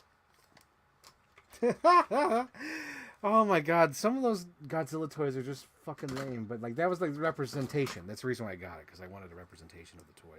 But now they got tons of different ones that are much better than that. So this is Killer Croc. This is from the Killer, what do you call it? Hush comic book, right? Killer Croc. Or at least he came with the Hush comic book. I think this was just a re-release of Killer Croc from an earlier toy line. And he came with the comic book of Hush, Chapter 1 or whatever, Issue 1. That was cool. Oh my God, there he is. I was just saying last night, so I was going through the checklists on that guy's website on Instagram, and I was like, really? I have a Carl? I didn't know I had a Carl. Where the hell's Carl? And here's Carl. I have a Carl toy. So his accessories were like a toxic waste barrel, which I have over here in my, what do you call it, Dream Party, Malibu Party scene over here. And then it comes with donuts and I believe a bottle of beer, but I haven't found the beer yet. But I have found the toxic barrel, which is over there, and then the donuts I found. So that's cool. I have a Carl. And then we have McBain. Look at McBain. That's so cool. I have a McBain. I found some of his accessories. I found his big shotgun. Not shotgun, but you know, what's that thing called? Machine gun. I found his machine gun. And that's better than nothing. Better than nothing, I say. So when I was a young child, guys, a wee baby child, I had this Jurassic Park shaving kit. And I think over the years I lost some of the pieces and then I found it again a few years ago. And I was like, oh my God. But the shaving kit came with a little brush, a little comb. The Lodge of Jurassic Park. And it came with a little soap box. Oh my God, is there soap still in here? I'm not going to open it. I should. I don't know if I should open it or not. I could smell it. The soap is definitely still in there, so this is definitely not my original one. Oh God. Oh my God, the soap's still in there. Oh. Oh. I'm pleasantly surprised. The soap is still in there. It's quite pungent.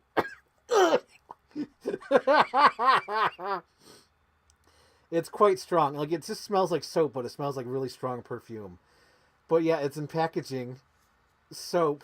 Jurassic Park Lodge. Oh my God. This is 31-year-old soap. Oh my God. Like, it's not like throw up stuff, but it's just like really strong perfume. That's what it smells like. Like a real strong old lady just walked past you. Oh my God. That's hilarious. Oh my God, I still have that. Oh my God, I bought that all for $1. So this was like what I rebought, $1. That's hilarious. Look at that. From the Lodge of Jurassic Park. Let's see. You guys made me ink. Ink was something else. Oh, ink. What's ink? Oh, right. Batman Beyond. Beyond. I have the Battle Roar, Godzilla, Battle Roar, Kong. Oh my God, you have all of them. And if you have all of those already, just get them all. Get them all, Captain Iron. Oh, not Captain Iron Duck. Jacob DreamWorks. Get them all. Get them all. What else we got here? What else we got?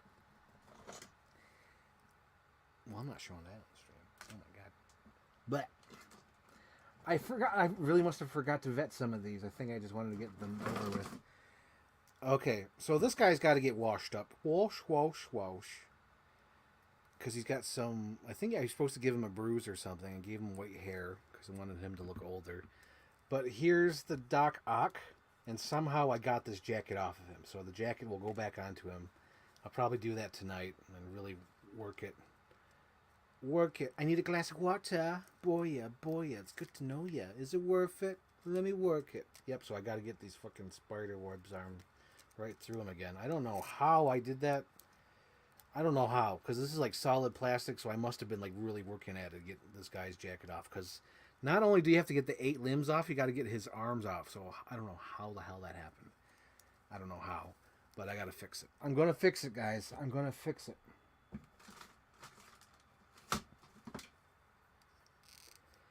Oh my gosh, I was so into getting them like battle damage. So I have a Triple H here. And clearly he got into a rough match with The Rock. Because this guy came with The Rock. I remember thinking this was so cool and thinking this was like really super articulated. But now it's like, it's nothing. It's nowhere. Like, I guess this like had to walk so the Ultimates could run. But it's supposed to look like Triple H is giving his what do you call it? The pedigree. Or not the pedigree. Is it the pedigree? The one where he the H bomb. Oh my god, embarrassing him for getting his move. I think it's the pedigree. Pedigree. Triple H finishing. It's been a while. I feel so old. Finishing move. Oh, is it pedigree? It's the pedigree. Yes, the pedigree. Oh my gosh, his finger's missing? Oh my god, he's missing a finger. What the fuck? Oh my god, these wrestling toys. That's hilarious. He's missing a finger. Well, that's fucked up. Let's see. What else we got? Oh! I'm kind of shocked by this. Okay, so the accessory he's wearing belongs to the Killer Croc, but it actually looks much better on him. I actually didn't even know I had another Incredible Hulk. So this is from the 2003 Hulk movie. So this must mean I have like 4... I have 4 Incredible Hulks from the movie. Holy hell. So this is him, and this shirt he's wearing is definitely from the Killer Croc, but it looks so much better on the Hulk, does it not? It looks like freaking 90s gimmick, like, I'm wearing a ripped shirt. Look at me, I'm businessman. What is his gimmick? I can see it's his mouth.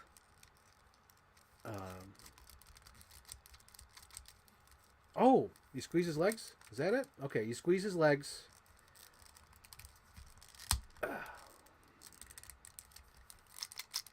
Okay, so you squeeze his legs together, and he goes, "Raw, Hulk smash, raw, puny banner, raw." This is pretty cool. This might be displayed. This is like, I remember me and Luke were talking about like Incarnation of Domination of the Hulk figures. Dude, this is the Incarnation of Domination. This looks like the movie Hulk. It's got the biblically accurate shorts. It's got a ripped shirt. And you squeeze his leg. You really got to get some movement on his legs. So you got to like angle the legs.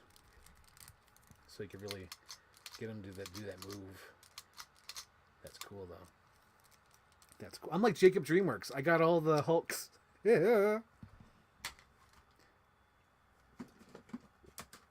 Oh my gosh, are you fucking serious? Dude. Okay, I want to see if this gimmick still works. Let's turn out the lights. Turn out the lights. I want to see me. Turn out the lights, girl. Oh my god, the gimmick still works. Utini! Yodo. This is a little Jawa. I love me some Jawas. This is kick-ass Jawa. Oh, you can even see the gimmick through there. That's so cool. I love Jawas. Like, seriously, I love Jawas. Jawas are, like, my favorite. And I can't believe I have a Jawa. That's awesome. He'll be displayed. He'll get a home. Unlike this Obi-Wan figure. Obi-Wan Kenobi. I'm surprised all his pieces are together. Look at that. You'd think he'd be half-ass naked without his cape. I don't know. There's an Obi-Wan. Oh my god, guys. One of my favorite characters ever. From Star Wars. No, it won't. What, you think you're some sort of Jedi? So freaking cool. I got a Watto. Freaking Watto. Oh my god, I got another. Really? I didn't even realize I'm holding them. But like, I got all these Patricks. No, this is Patrick. Oh my god, I could just imagine if I had like a little, like, if my show had like an address, I'd be getting all Reptars and Patricks in my fan mail. It's like, you need more Patricks, Frank. No, this is Patrick. Okay, what do we got here? Oh, some exciting stuff. Okay, so this is a biblically oh my god, guys. So this is a biblically accurate Nick Van Owen. He's from the hide. You go up and hide. Dude, look at this guy. Okay, look how beautiful he is. Notice how there's no scars. And you won't believe this when I tell you this. This fucking guy survived a lawnmower. I was playing in the yard. I forgot Nick Van Owen. I didn't know where he was. And I heard my mom yell, like, hey, one of your toys is in the yard. And here he is, barely scratched up, but he went through the fucking lawnmower, and I can't believe it. I can't believe it. He made it. Oh my gosh. You know, I'm actually having a hard time believing this. I almost wonder if I found another Victory Unknown and purchased it, because I'm pretty sure, like, there was at least a little bit of a scar, but like, there's no scars on this. Like, is it him? I don't know. Like, it could be him, because I do remember mine having like a missing eyebrow. Hang on, come on. The Peeprose eyebrow. There it is. He's sort of missing an eyebrow. Oh man. I wonder if I repurchased it, or if this is my original. I can't tell. But that's a true story though, because my other one did survive, and it was pretty much like this, but there might have been like a little scrape. But like, he survived the lawnmower. I swear to God. I swear to God, guys, I'm not lying. I'm not a lying. Oh yeah, I have one of those castles, and he came with that castle. We are the knights. Sally forth. Oh, I have Epcot, another Epcot Dale from last episode. So I have more of these. More, did you say? Squeeze me. I want to show something fun. What do we got? Oh my God. So my whole thing has been trying to find. I'm like, I gotta find my Batman Forever and Batman and Robin toys. I want to find them. I want to know if I need to repurchase them. And so this guy, I feel so bad because he definitely needs to be repurchased. And this is what's left of him. This was my original one, and he's had a long life. I won't throw him away because he's too much nostalgia for me. There we go. I just noticed in the focus in the background. There's too much nostalgia for me with this, so I can't throw him away, and I don't want him to think he's an unwanted toy. Because when you see him, you'll be like, oh, ooh, he had a long life. But here's my Dick Grayson from Batman and Robin. He had a long life. He is missing a nose. He's missing almost an eye. But he's lived. He's lived a long life. He's fought a lot of people. And he's still survived. He's still here today. But yeah, I want to give him proper respect by not throwing him out. He survived, even though he's missing his nose. Looks like the goddamn Terrifier girl. But he will live. So Captain Iron Dog. Oh my God. This was one of my favorite action figures ever. Toys R Us had like this like World War II toy line.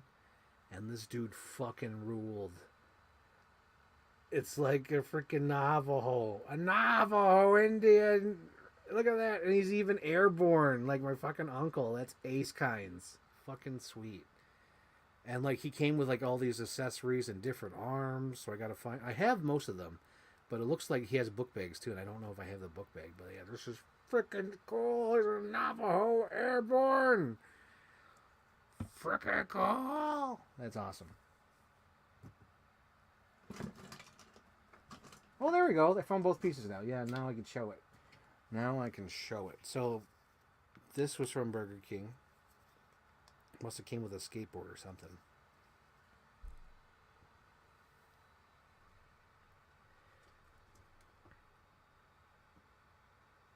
But it's like a little moving screen.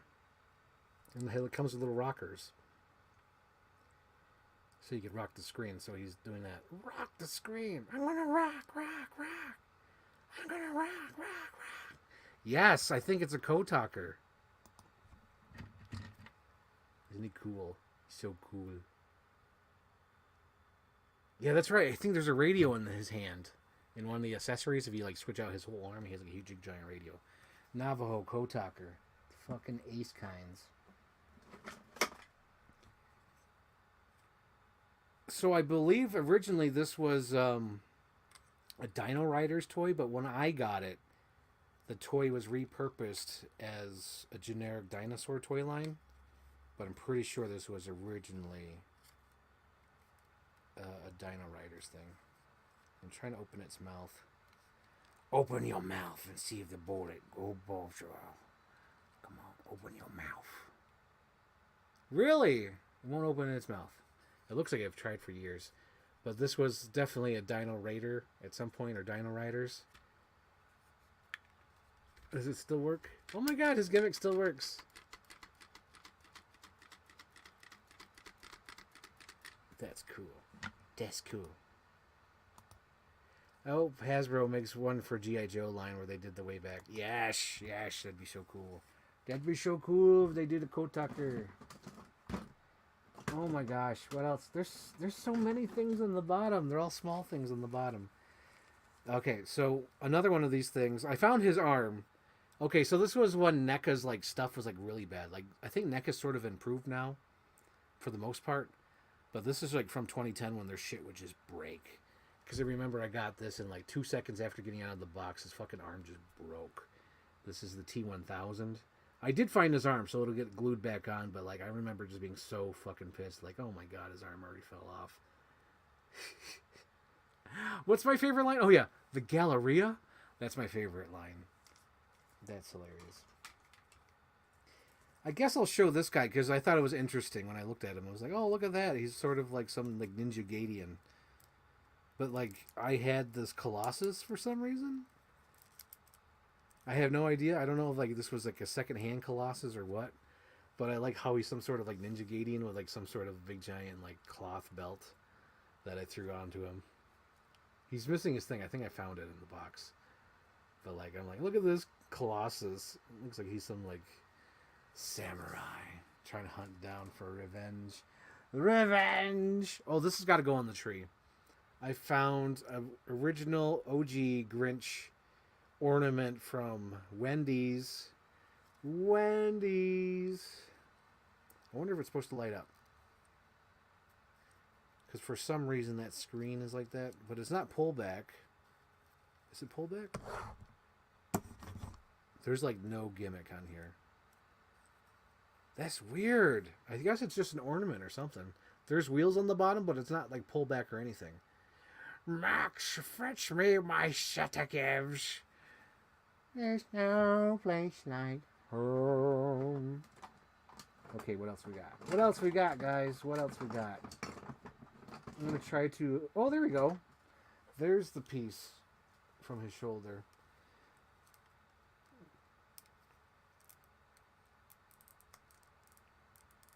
I don't know how you're supposed to play with him with that. So there's his little shoulder piece that fell off. Put it back on. Man. Weird. Weird. Okay, so this guy's got to go back into the snow speeder. Because I found my original Luke Skywalker that's supposed to go in the snow speeder. So that piece is finally complete. Or not complete. I still got to find the rope. Damn it. It's almost complete. It's almost complete. But yeah, this guy's got to go sit in there and... he'll stay in there forever. Forever and ever. Okay, what else we got here? Oh my god. Are you fucking serious? Wow. Fucking WCW 1998 Hulk Hogan. Look how fucking cheesy this Hulk Hogan is. Oh my god. Horrendous articulation. God damn. Hollywood Hogan. Well, he'll go with the wrestlers. Another Eldorado. Oh, his arm must go up higher. There we go. Eldorado. Hang on. Where's it go? Did it really go that low? That doesn't even make sense. His arm's going backwards. Like if you were to play with your toy, he's like hitting you. Yeah, it's like, you're hitting my finger. You're hitting me. And then we have generic Star Wars toy from the Death Star. This was like one of my first Star Wars toys I've ever got. Was this guy. It was like Easter, I believe, and I got like tons of them. I got like a couple of those guys, like Greedo and who else did I get? Luke. One of my original Speed Racer toys that I repurchased. This guy will just go into storage. Because he can't. I got new ones already. Jesse James. I wonder where Jesse is. I know I have Jesse somewhere. Maybe is Jesse down there? No, I have Ash down there. I wonder where Jesse is. I know Jesse's somewhere. I know I have Jesse James. Team Rocket fast off at the speed of light. Dude, when I was a kid, I freaking loved these figures. I know they're so chintzy and cheap and whatever. But, like, is that a correct term? I don't even know it. Like, did I say something bad? I apologize if I said anything bad. It just seems like this is like a cheap figure, though. Because they're just held by, like, a little rubber. There's that.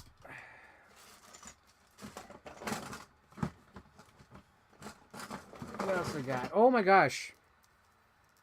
One of my original He-Man toys. Like when I was growing up, I didn't have many He-Man toys, but I did have like 2 of them.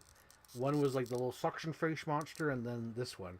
And I like this gimmick because his arm would get stretched out and then he could like punch you like, a punch your face in a punch fight. There you go on the other end. I like the little cheesy gimmick.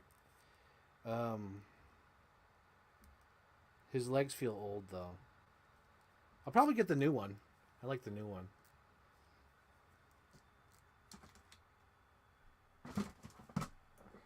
Oh, yeah, guys, I always talk about how I loved Skeletor. Oh, my God, that's so hilarious.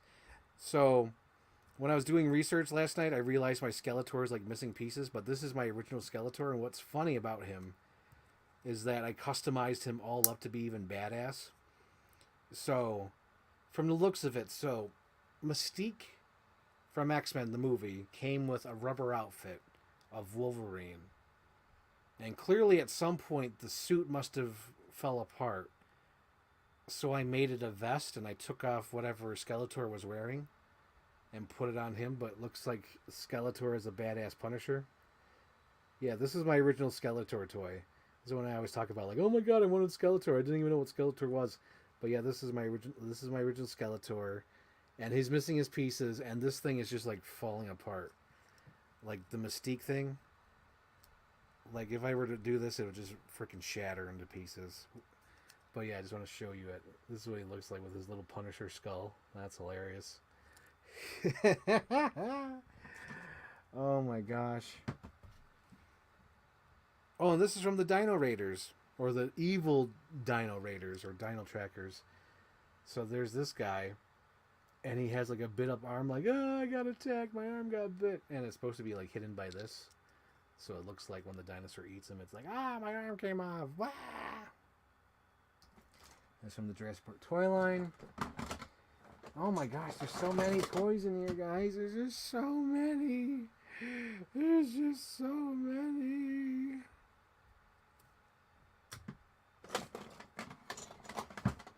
But I want to show you the best ones, you know what I mean? Oh yeah, this goes with that Neo I had from the last episode. This is from the lobby that he comes with. Oh my god, we got Vincent Vega. He's missing his leg though. I'll find his leg, don't worry. Yeah, looks like. It was just him and this guy, man. It's freaky, but it happens. You gotta have an opinion. You think that God came down from heaven and stopped the... Oh, there he is. There's Agent K. He's supposed to go inside the cockroach. Edgar. There's Agent K holding onto his gun. My favorite gun. Aid me! That's what as he would say in the movie. Oh my god, there he is! This is the one I got from the flea market because the toy line was... Oh, man. Something happened to him. I don't know if he got bit up or got hit by the lawnmower or what. But his face got fucked up. I gotta get a new one. His face got fucked up. I don't know. Something happened. Definitely like a lawnmower or something. I can definitely tell like there's like he's got like a little chopped up leg. Do you see here? Yeah. I was gonna say he was bit up, but this is not bit up. This is something else. This is like dragged on cement or something, or maybe thrown. Maybe that could have been it. I was like, driving my remote control car in the driveway or whatever and dragged him or something. That's terrible. Oh my god. All right, what else we have here? We have Jim West. in great condition. Jim West. Oh, and we have Violet from Incredibles. Do-do-do-do-do. Do-do-do-do-do. And then we have, I think this is a magnet. It's a magnet. I gotta keep it away from my computer. But this is a little magnet Homer. Look how flat he is. Flat magnet Homer. Oh my gosh, Frank, another Han Solo. What a surprise. You know what's so funny? I have so many Han Solo guys. So many freaking Han Solos. It's ridiculous. Another Han Solo for Frank. What a surprise. Oh my gosh, this is cool to show off. Because I'm really going through these. There's some pieces that, you know, don't deserve the quality of being shown. But here we go. This is the T-800 from Terminator 2. Terminator, Terminator 2, Terminator, Terminator 2. So there's that. So, what else we got? Oh my gosh, we got Ellis. Oh, he's missing his hands. Hans, Bubby, I'm your white knight. Hans, this is radio, not television. Put away the gun, babe. Once more, the Sith shall rule the galaxy. What else we got? Oh, this is Ace. Oh, his glasses are kind of broke, but they're okay. They're okay. Austin Powers, he's the man for you. Raw, baby, yeah.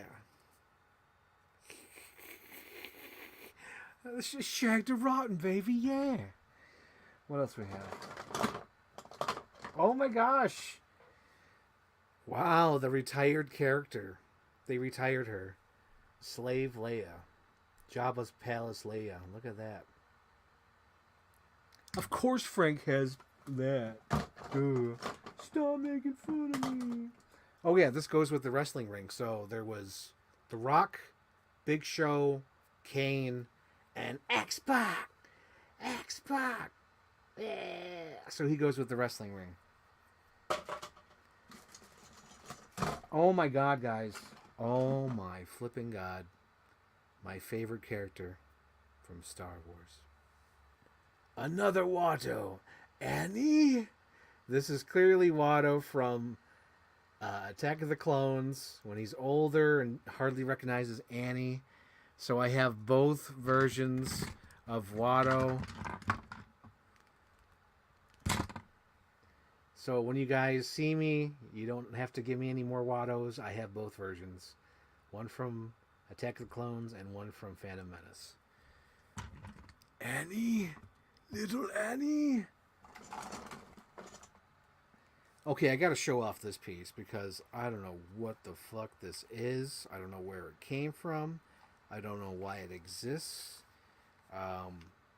The part that would say what year this was from is torn away because it's missing from the battery pack. Oh, there it is. This is from 1992 Trendmasters. So this was like a little Stegosaurus that you put batteries in and it has wheels, so he would just like go off and just move around. But he's like a solid piece. And the thing I think I like about this dinosaur is that it looks like the movie The Last Dinosaur from 1977 starring, what's his name? Jim Boone, I think. But yeah, he was like a drunk and they filmed this really bad dinosaur movie in Japan from the same people that did Rankin Bass movies and some of the Godzilla movies. And it reminds me of that movie because the big giant eyeball and the like the textured skin and how it sort of looks like a Stegosaurus, but kind of not really, but sort of does. I love it. This is great. It's great. What else we got? Oh, a little fun story. So when I was younger, I remember that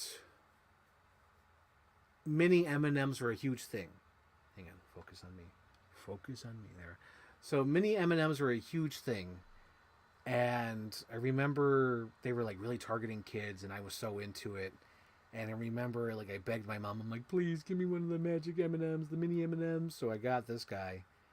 And I loved him so much that I wore him on my belt when I went to Disney World when I was a little kid.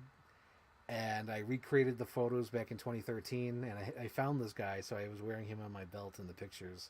But yeah, I've taken this guy to Disney World twice, way back in 97, 98, or whenever the hell I went, and then I took him back in 2012, 2013 when I went again. So yeah, this is him. And now it's sad because the Dino World is gone.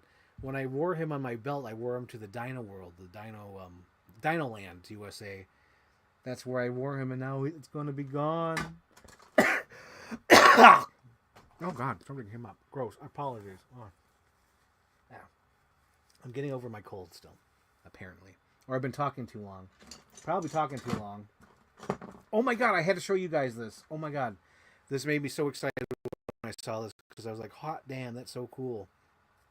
So this was a Silly Slammer from Burger King.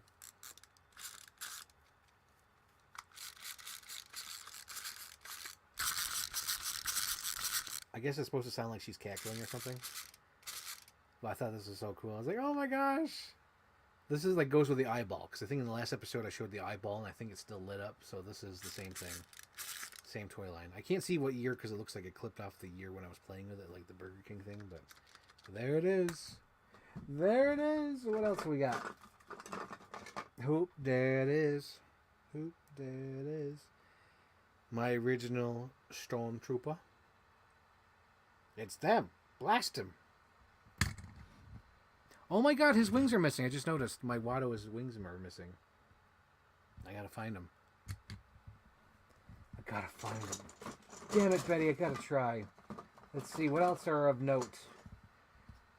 We're getting down to the nitty gritty, guys. So Abe Simpson from The Simpsons, the Halloween thing. I think he's missing his cape. That's what's pissing me off. When I found him, I was so excited, but then I got instantly pissed off because I realized he's missing his cape. I was like, God damn it, he's missing a cape. Shit. Now I gotta find a stupid cape. Okay, so this one, I believe he came with the playset. So for Jurassic Park 3, there was only so many characters, and they did so many Dr. Grants. And one Dr. Grant came with the motorcycle, which is over there. And then this one came with the playset. So this guy came with the Jurassic Park gate, the fence, and he came with like the little thing that throws the net. So that's what this guy came with. And he came with a little Velociraptor, which I think is not up there. Damn it. But he came with like the white Velociraptor, which was exclusive, I believe, to the set for Jurassic Park 3 in focus. There we go. All eyes on me. Let's see. Oh yeah, this guy was purchased from a flea market. For show. Flea market for show. Because I don't have his front piece. This is all I have of him. All I have are memories. But this is original Terminator 2 toy that I got from the flea market. Because I'm like, I love Terminator 2. Give me that, son. 50 cents? Hell yeah. You know, nowadays they'd sell that toy for like $10. Because they're fucking greedy assholes now. Oh my God, another Yoda. Yoda. You see Yoda. And my original Scully. Oh my God, this is like the most beautiful toy I've ever seen, even though she's got the little paint scuff on her nose. But she is a gorgeous action figure. Look at that. That's a gorgeous action figure. What the fuck? They went too hard. They went too hard with that. They're like, man, that's art. It's just like Five Nights at Freddy's. I got a badge. Oh my God, I was watching Five Nights at Freddy's with my nephews. A little quick story because they had to do with the badge. So, in the movie, the blonde girl's like, here, take your badge. And the next day, like, he tries to give his badge, he gives the badge away to his little sister. And I'm like, no, but that's his badge. What's he doing? And my nephews took me seriously. They're like, well, he's trying to give it to his daughter. Or not his daughter. He's trying to give it to his sister. I was like, I know, guys. But it just cracked me up because they took me seriously when I was like, no, but that's his badge. You gave him the badge. He's got to keep the badge. Cracked me up. Oh my gosh. This one has an infamous story. No idea who the character is. But here's the story. So, I believe it was second grade. I'm in second grade, And my birthday comes up, and my friend gives me a box. Gives me a box, and it had two things in it. It had this action figure from X-Men, and the other thing was a nightlight of the Cowpokes or whatever, that cartoon of the cowboys. You know what I mean? The cartoon nightlight. And I was like, oh, thank you, thank you. So I had this and that, the nightlight. The next day, he comes to me and says, oh, Frank, I need that nightlight back. That was for my sister. And I told my mom this, and like, oh, okay, yeah, that seems fair. All right, you know, because apparently this was put on layaway or whatever. So when I got the box, both the layaway items were inside the box, or this figure and the nightlight.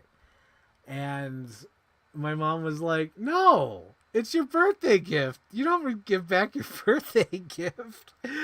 Oh my God. But I remember that. And he would always bug me about it. And I'm like, I can't give it back. My mom won't let me. It's your birthday gift. You don't give back your birthday gift. That's wrong. You tell him that's wrong. You don't give back your birthday gift. Oh my God. True story. True story. What else we got here? What did you think of Matthew in Five Nights at Freddy's? Matthew, is Matthew the main guy? I thought he was a fucking loser. He's a fucking loser. Cause like, okay, so the opening scene of Five Nights at Freddy's, right? He's at the mall. I had to Google it too, because I was watching this movie and it was fucking me up, because they were in a crowded mall and they had VCRs and cassette players. I'm like, what year does this take place in? It's the year 2000. But anyway, so he's at the mall, right? And he's talking about this book from like the 80s about dreams. But the thing that got me, I was like, oh God, no, what are you doing? And it just made me cringe, like really super cringe, is when he tackles the dad in the fountain and just starts instantly punching. He did not say, hey, sir, stop. What are you doing with this boy? Is this your father? He didn't do any of that. He just tackled the guy without knowing a goddamn thing, tackled him into the fountain, started punching him. And I'm like, what are you doing, boy? What are you doing? And I just thought, like, what's going on? And just like, who does that? Oh my gosh. Oh, that's right. I got confused. Because Mike is the main character. That's right. I thought it was Matthew. No, Matthew Lillard is the movie. Matthew Lillard is the movie. So like that 5 minutes he's in the movie, that's the movie. Matthew Lillard is fantastic in Five Nights at Freddy's. And it's just because he's Matthew Lillard. I don't even know if it's because of the performance, but he's so fucking cool as the character. Because I like how he's like walking like a broken animatronic, even though he's just the guy. I love that. And then I love how he did the Ghostface thing with the blade. I was like, you did the thing. You did the thing for the fans. And what else happened? Oh, Lord. Oh, yeah, I always come back. And then he's like still alive at the end with the things in his chest. And no one investigated.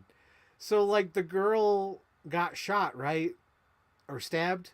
And he took her to the emergency room and nobody went back to Fazbear's to investigate to see what the fuck happened. No one did that, I guess. All right. I don't know. I did like the movie though. I give it 3.5 stars. Solid 3.5. Okay. We're almost done, guys. Spider-Man from McDonald's. That's the other thing I was wondering about, because I saw this. I was like, where the hell are my Mary Janes? I know I had Mary Jane. Maybe I threw them out. I don't know. Well, yeah, I want to show this off. I didn't replace the batteries yet, but I should. Oh God, are they all like rotten? Oh God, they are rotten. Oof. But this is like a little Sesame Street Live light up stick. What year is this? Not recommended for children under 3. Holy shit. This is hardcore, guys. I probably shouldn't even be playing with this. Damn it, it doesn't say what year. I want to know what year I got this. This is definitely vintage Sesame Street Live. There he is. Butterfly in the sky, I can go twice as high. There's friends, you know, a place to go, a reading rainbow. I can be anything. We have Dr. Hibbert. He'll go with my Simpson collection. And now I gotta find the driver and the front part of the bike. This is the Lost World motorcycle. It breaks away. And not only that, but I gotta find the big giant stick too. So there's like 2 or 3 pieces that are missing from this. I did find the rifle for the guy though. So when I find the driver, I'll find everything else. Oh! I guess I could show that. Jurassic Park 3 T-Rex. Look at him. He's wonderful. He's great. He's beautiful. Look at him. Jurassic Park 3. So cool. So cool. Mr. Plinkett, he didn't even eat the sucker. I sent Anthony the other one. Anthony has that one. Let's see. Is there anything other things of note? Interesting things of note. I think this came from some car I have. So I got to find the car that he belongs to. He might even belong to that purple car. I have to do some research on that purple car. Try to see if there's anything, because I got some Pirates of the Caribbean stuff in here, but that's like nothing really interesting. I have another Han Solo, not interesting. Boba Fett. Well, that's interesting. I'll talk about that. This, and I'll do that last. Okay. So the first thing I want to mention is I miss when McDonald's would do these little Hot Wheels. Look at that. That's so cool. Again, landfills are full of these aluminum metal cars for McDonald's. But I love it. I love that. I love that design. It always stuck with me, that blue and white and Hot Wheels car. So, I know he's all banged up, but this dude was like my main roster of action figures. He was up there. Even though he's all beat up. Clearly eaten by T-Rexes and Velociraptors and everything. But yeah, this guy was my favorite. I did buy a new one. He's on my shelf down here. Where is he? Is he in within reach? Oh no, he's right there. I can't reach him. But yeah, I bought a new one. But yeah, this guy was like my main roster. He was the main dude. And it's so sad to see him so beat up and old and aged. But again, I'm going to keep him. I'm not going to throw him away.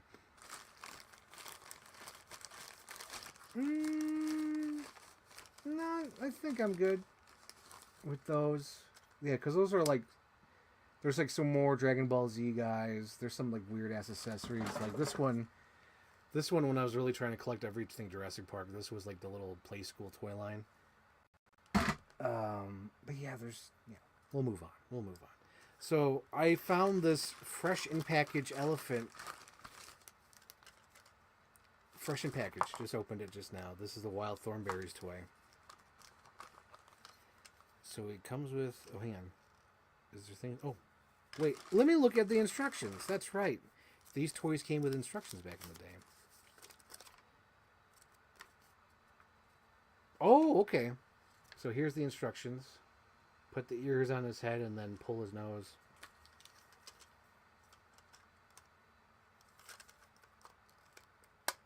There's that.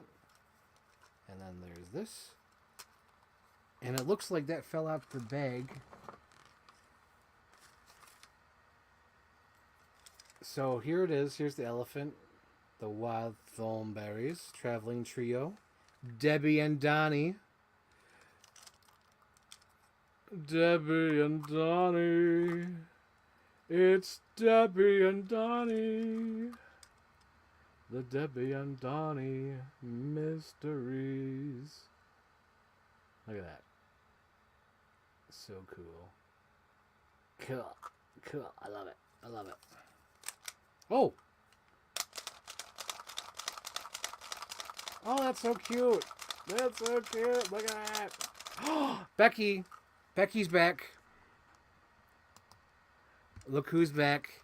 Back again. Becky's back. Tell a friend. Becky's back. Da-da. She's got a cat named Jacob. No, wait. She's got a dog named Jake. And a cat named Manfred. Guess who's back? Na. Okay. Okay, yep, I think we're done with that.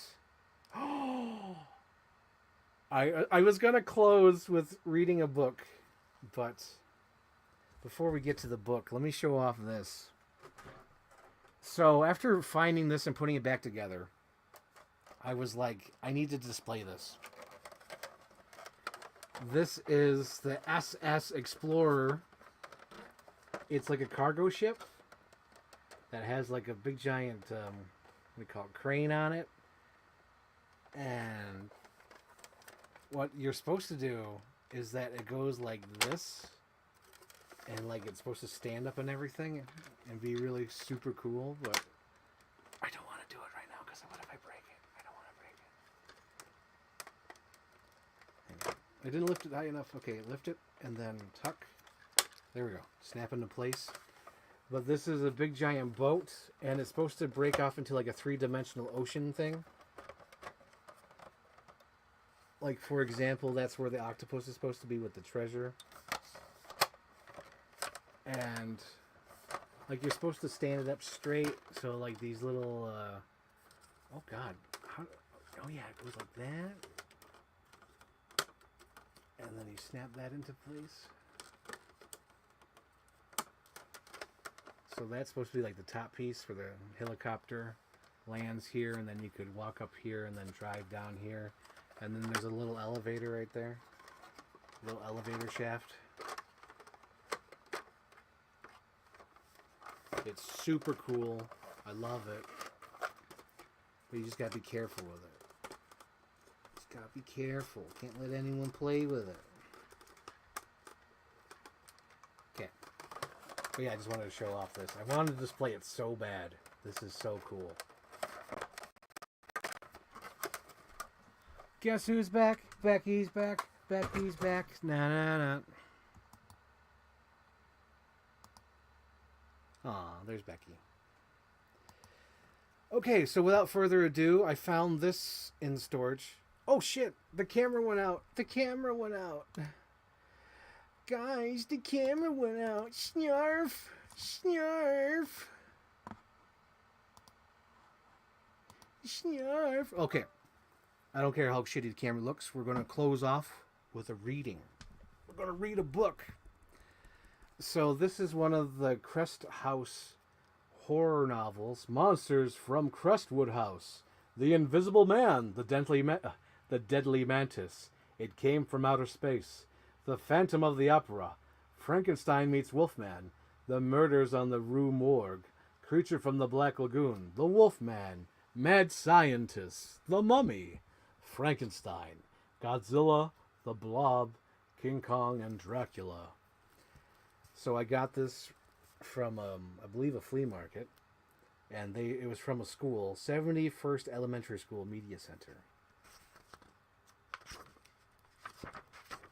And their location was Fayetteville, North Carolina. I wish there was a year on there. And here it looks like it was only taken out maybe 4 times. March 17th, June 2nd, November 8th, and then the third one was just like October 8th. So this was in their school. 1982 Crestwood. The Blob by Ian Thorne.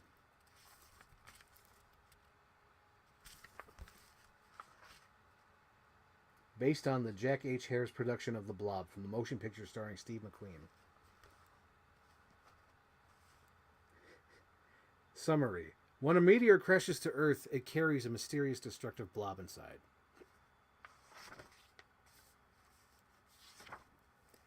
The Blob. The meteor. Young Steve Andrews was proud of his car.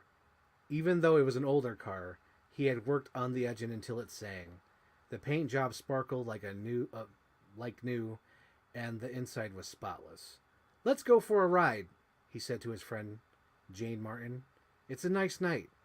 "All right," she said. "If you promise not to get cute," Jane smiled at him. "I'm never cute," Steve protested. "I'm adorable." And there we see Steve and Jane. But don't get cute. No, I'm adorable. Jane laughed. She climbed into the car beside Steve and they drove away. The engine roared as Steve opened it up inside town. Outside town? Oh, the engine roared as Steve opened it up outside town. Okay, that's a way to put it. The car seemed to fly under the starry sky. Look, Jane cried. A meteor! A shooting star! Steve made the stop car. She made... Oh my God, I am a horrendous reader. I'm learning I'm a horrendous reader. She made Steve stop the car so they could watch the streaks of light. There seemed to be a great many meteors falling that night. Did he mention... Did he mean to rhyme? I don't think the author meant to rhyme. Streaks of light falling that night. Suddenly, a huge meteor burst into sight. Come on, bro. It hissed and seemed to fall behind some nearby trees. I think I heard it crash, Steve exclaimed. It was close by. Come on. Let's see if we could find it. He started the car and pulled back into the road, tires screeching. Hold on, Jane. We're racing for the star tonight. If we find it, the whole town will envy us. Still laughing, they sped away. Meanwhile, in the deep woods nearby, a dog was barking madly outside a tumble-down shack. Hush up, bozo, held a voice from the inside, but the dog kept barking. Hush up, I say. Old Barney came to the door and opened it. The dog rushed inside, whimpering, and Barney was puzzled. He squinted into the dark woods. Was there a strange light back in the trees? Fire? Maybe. He cocked his head and listened. A strange hissing sound could be heard. Sss. Muttering, Barney got a lantern and went off to the forest. Fricker, fricker, fricker, fricker, fricker. Not far from the shack, he found a hole in the ground. It was fresh, and there was smoke rising from it. Well, what have we here? Barney said to himself. He took his stick and poked the object down in the bottom of the hole. The thing fell open like a cracked egg, and inside was a blob. Doggone, said Barney. He jabbed the soft mass with a stick. The blob clung on to the wood. It wrapped around the stick and swiftly oozed up an instant. It attached itself to Barney's hand. The old man screamed, "Ah!" Steve and Jane were driving in the nearby road. I could have sworn the meteor landed just over this hill, Steve said. Suddenly, a dark form moved out of the headlights. Jane cried, Steve, look out! Steve hit the brakes. It looked like a man. I don't think we hit him. He flung the door open and got out the car to take a look. He found Barney lying on the road, weeping and mumbling. Are you hurt? Steve asked, anxiously. Take me to a doctor, the old man groaned. I can't get it off. I can't get it off. He held up his hand, with a terrible blob clinging onto it. The thing was slimy and shining, and it had a fearsome smell. Steve and Jane gasped. Oh, help him into the car, Jane said. She told Barney, we'll take you to the doctor. Doc Hallen right away. The old man collapsed in the car seat, spinning in the hot rod's tires. Steve floored the pedal. They roared down back into town. Steve and Jane voted the docks.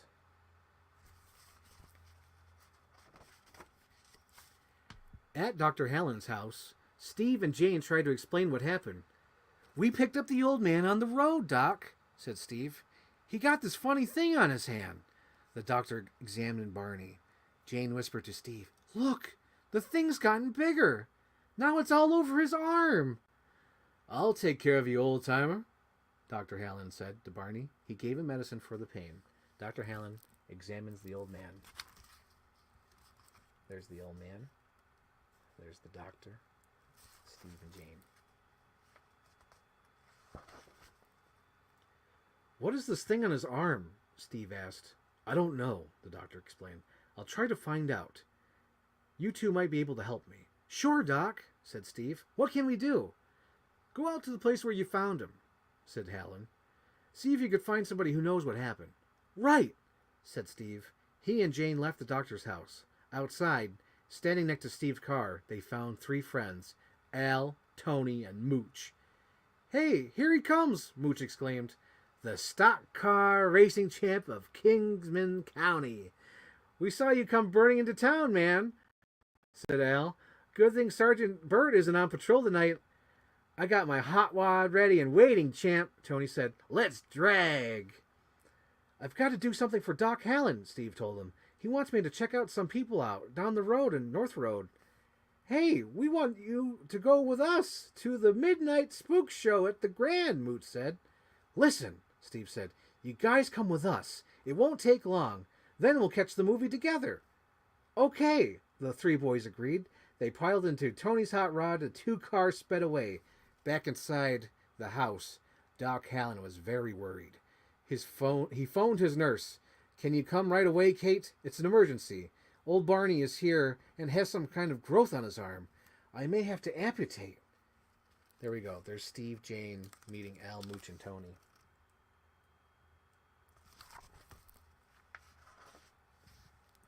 The 5 teenagers drove to the place where Steve and Jane had picked up old Barney. They got out of their cars and searched the woods. It was a lonely place. They found a strange hole in the ground that the meteor had made when it fell.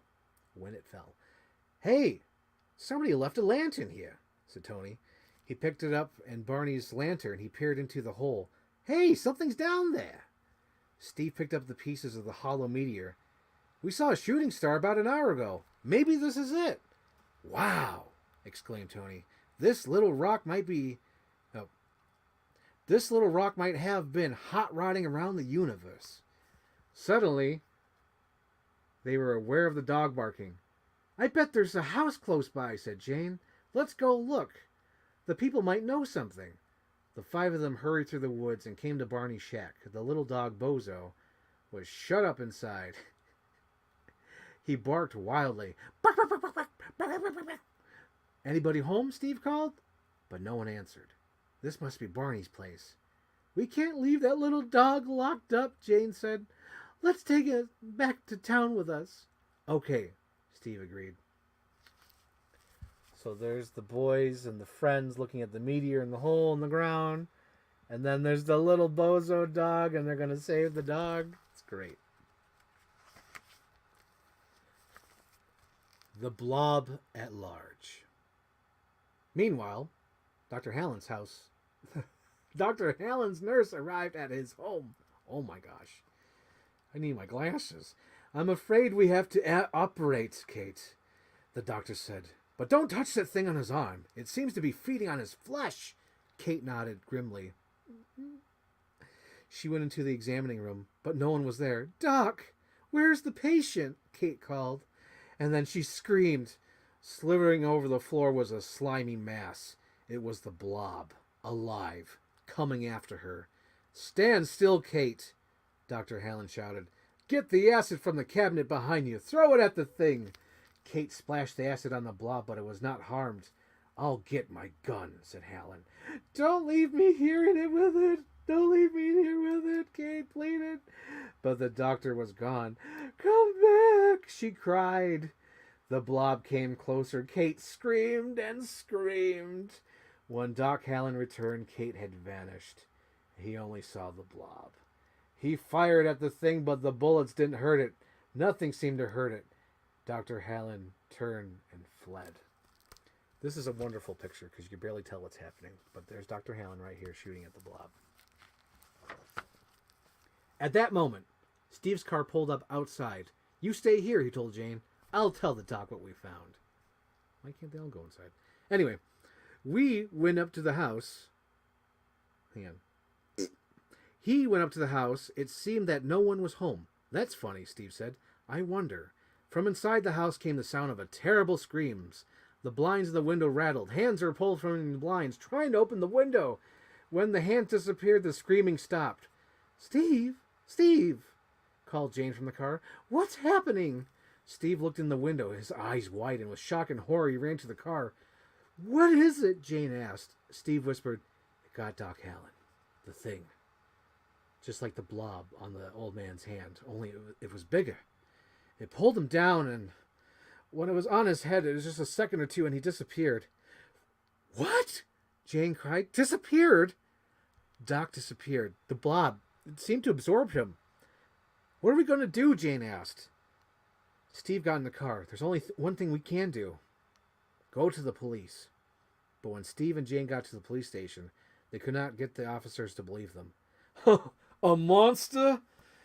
Scoffed Sergeant Burt. Oh, come on. It's true, Steve said. The blobby thing was all over Doc Holland and it killed him. You kids, the sergeant said. First it's drag racing all over town and now it's man-eating goo. We're telling you the truth, Steve protested. Lieutenant Dave Barton said, we're going to have to check this out.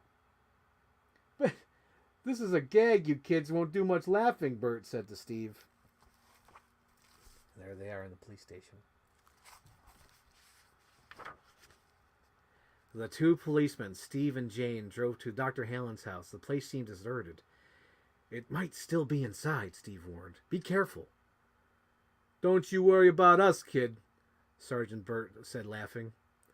He knocked. When there was no answer, he went inside. Steve and Jade followed the police. They came into the examining room and found only broken glass. The door to Doc Hallen's den where he kept his gun was locked. He was in there when he saw the blob get him? No, wait. It's Steve's character. I thought it was going to be Sergeant Burt. He was in there when I saw the blob get him, Steve said.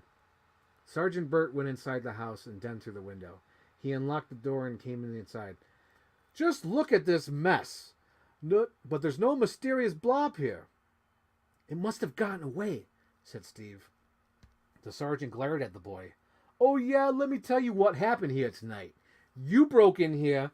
You messed up the place. You rigged the door so the lock came out and had to feed your story. That's what happened. The whole stunt was a put-up job, just to make us look silly.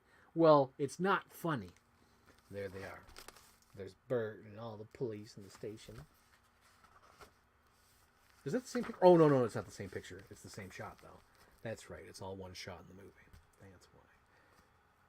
Just then, a woman came into Doc Hallen's house. It was Mrs. Porter, the doctor's housekeeper. What's going on in here? She exclaimed.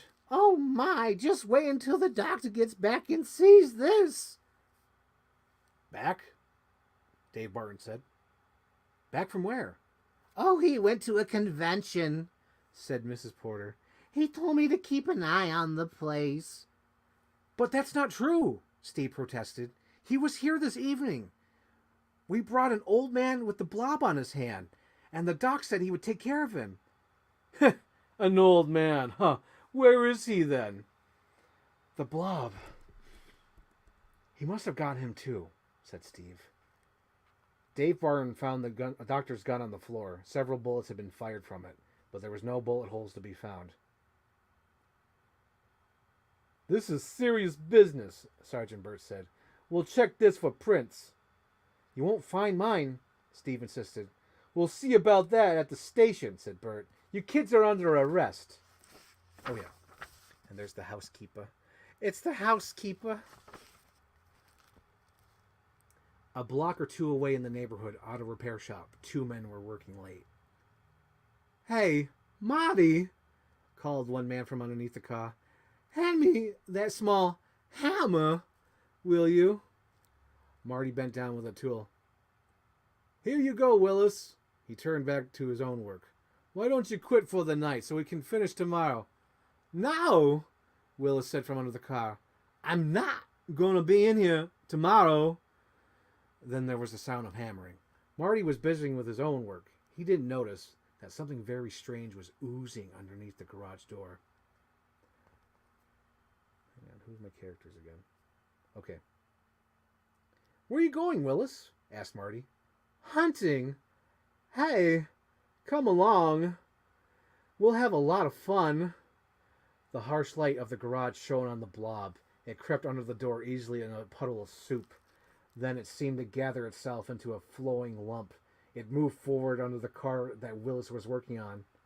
I'd like to go hunting, said Marty, but I don't think my wife would like it. Tell her you got a sick friend, Willis said. Marty wiped his hands and was ready to go home. Yeah, some other time, Willis. Good night. He put on his jacket and left the garage. He did not notice the mass of slime that lurked in the shadows. Hey, Marty, are you still there? Willis called. The blob moved swiftly over the floor. It reached the car where Willis was laying flat on his back, hammering. What the heck? The man exclaimed. Then the hammering noise stopped. There was a sudden clang as the tool fell on the concrete. And then came an eerie, bubbling yell. The yelling went on for a few minutes, and after that, the garage was very silent. Oh, yeah. And there's Willis working on the car. The blob grows. Lieutenant Dave Barton was trying to be patient. Look, Steve. All we want to do is clear up this mess. But you keep telling me about this monster.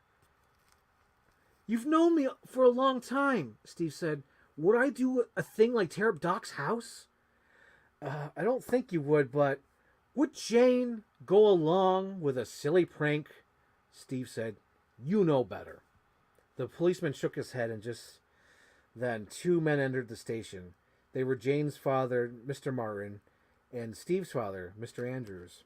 Mr. Andrews, like Titanic. Mr. Martin said to Steve, Young man, this is the last time you'll ever take my daughter out. But Steve didn't do anything wrong, Jane said. Mr. Andrews looked sadly at his son. Can you explain this, Steve? We saw something terrible tonight, Dad.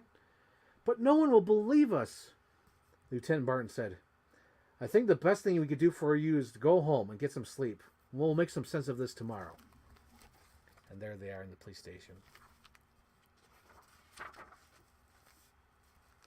Steve and Jane went home, but they didn't go to sleep. They could not go to sleep, knowing that the blob was loose. Jane crept out of her bed as soon as the house was dark and phoned Steve. She met her little brother, Danny, on the stairs. Where are you going, Jane? Asked Danny. Shh, she said. I have something important to do, but it's a secret. You have to stay here and guard the house, okay? Okay, said Danny. Jane met Steve outside. What are we going to do? She asked him. I don't know, he replied. I'm beginning to think we dreamed the whole thing. Oh, Steve, said Jane. He shook his head. Plenty of people, ordinary people, think they see things, and then, well, they find out they were mistaken. But it just seems so real. I know what I saw, that thing, get Doc Allen. I know I did, Jane. I believe you, she said. If that blob is real, then it's out there right now in our town. It could be killing more people. Somehow we have to do something. Give a warning. Maybe even find the blob and just show it to the police so they can believe us. But just the two of us. We could get somebody to help us, Jane suggested. Your 3 friends, Tony, Mooch, and Al. Steve nodded. His eyes sparkled. They're at the midnight horror movie. Let's go get them. The 2 of them got into Steve's cars and drove to the theater. Steve and Jane must do something about the blob. Steve and Jane found the 3 boys in the balcony of the theater with the girls' friends. They did not want to leave the movie. Hey, we paid good money to see this, Mooch complained. If we leave, I'm out of my money. There's a real monster prowling this town, Steve told them. We're the only ones who could warn the people. The other teenagers laughed at first, but Steve told them about the horrible thing he's seen at the Doc Allen's house. I think it was inside the hollow meteor we found, Steve said. It feeds on human flesh. It could wipe out the whole town. The police won't believe that either. It's up to us to spread the word and maybe find this thing. Some of you go around knocking on doors and spread out. Keep your eyes open. Finally, the teenagers agreed to do what Steve asked. They tried to tell the people that the terrible monster was loose on the town. Not a single person would believe the warning.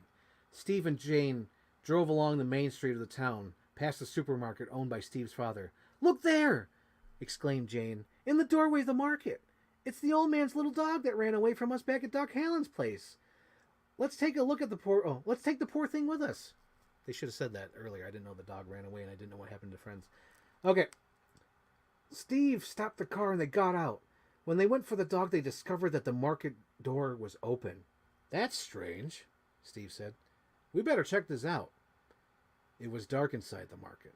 There was no sign of the janitor who was supposed to be cleaning. Jane hugged the dog, which was whimpering. "What's wrong?" she asked the little animal. And suddenly she saw what was wrong. Something sliming was moving in the shadows. Something alive. Jane screamed. She turned to run and crashed into a stack of canned goods. She fell and the dog ran away, yelping. The blob flowed across the floor towards her. And there she is, knocking over canned goods. "Jane, what's the matter?" Steve cried. "It's in here," she sobbed. "The blob." Steve grabbed Jane from the floor and carried her away. The two of them began to run from the slimy monster flowing swiftly after them. They raced into the meat department. Steve picked up a sharp cleaver and threw it at the blob, but the sharp steel only sank inside the gooey mass, doing no harm. The blob kept coming faster and faster. There was only one place to hide. The meat locker. It had a heavy door. Not even the blob could be able to get inside there. Steve pulled Jane in after him into the meat locker and slammed the door shut. Jane was crying, "Oh, Steve, what are we going to do?" Through the thick door, the sound of the dog barking, and then the barking stopped. "Oh, the poor little dog." Steve and Jane in the meat locker. But Steve was not thinking of the dog. He looked at the bottom of the door. Something was oozing through the thin crack where the door met the floor. Steve pulled Jane deep into the locker. Sides of beef hung around them. It was very cold and the teenagers shivered. Jane sobbed and hid her face. "Nothing can stop that thing," Steve muttered. But he was so wrong. As it flowed over the cold floor, the blob slowed down and stopped. A miracle seemed to occur when it began to flow backwards instead of forwards. It oozed back under the door and left Steve and Jane alone. A few moments passed before Steve and Jane realized what had happened. They were safe. "Do you suppose it's really gone?" Jane asked tearfully. "I don't know, but we have to get out of here. If we stay in here, we'll freeze. Come on." He opened up the meat locker door very carefully. Outside was the deserted supermarket. It was very quiet. There was no sign of the blob. "Let's go," Steve cried. He and Jane raced down the aisles towards the front door and fled into the street and found their teenage friend standing outside. "Hey, where have you guys been?" Tony asked. "We found the blob," Steve said grimly. "Oh, hang on, that's too exciting." "We found the blob," Steve said grimly. "It was inside. I think it got the janitor." "And that little dog we found," Jane added tearfully. Mooch laughed. "That old man's dog? Nah, it's okay. I saw him running down the street, scared stiff." Jane smiled with relief. "Oh, thank goodness." "What do we do now?" asked Tony. "We're going to wake up this town," Steve exclaimed. "We're going to make them listen to us." Is there a picture skipped? Oh, yeah. "What do we do, Steve? What do we do?" The town versus the blob. "Everybody in your cars," Steve ordered. "We need to make noisemakers, horns, whistles, set off all the fire alarms." Oh, he's sounding like Mooch now. "Set off all the fire alarms. Mooch, you ring the church bell. I'll wind up the old air raid siren on top of the town hall. Honk your horns. Do anything you can make the biggest racket in this town has ever heard." The teenagers scattered. They met the other young people coming out of the movie and got them to help. A few minutes later, a noise started. It was like New Year's Eve in the middle of town.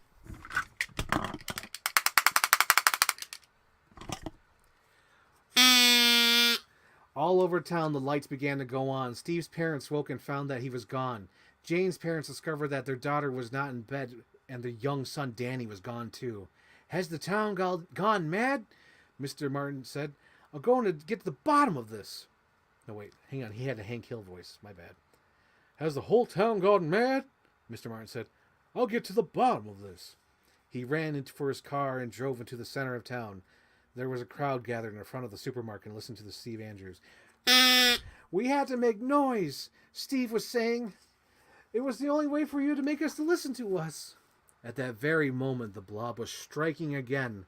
The slimy monster had crept out of the market and flowed down a dark alley and came to the movie theater and sensed that there was people inside. It flowed under the closed door, oozed across the lobby and went into the dark booth where the projectionist was showing another horror movie. Before the man could utter a sound, the blob surged up and covered the man's body with the deadly slime. Within a few seconds, the blob had grown much larger. There was no trace of the projectionist. The blob was not satisfied. It was hungrier than ever. It oozed out of the projection booth into the theater. The real horror took place of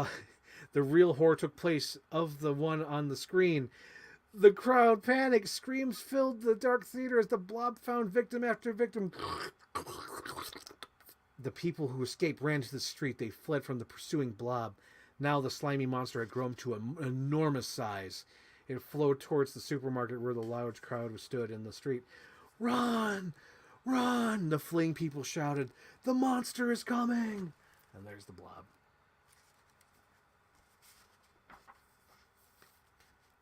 The people scattered in all directions. Danny, Jane's little brothers, ran into the nearby diner. Steve and Jane saw him and followed him after her.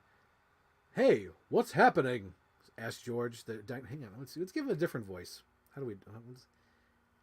"Hey, what's happening?" asked George, the diner owner.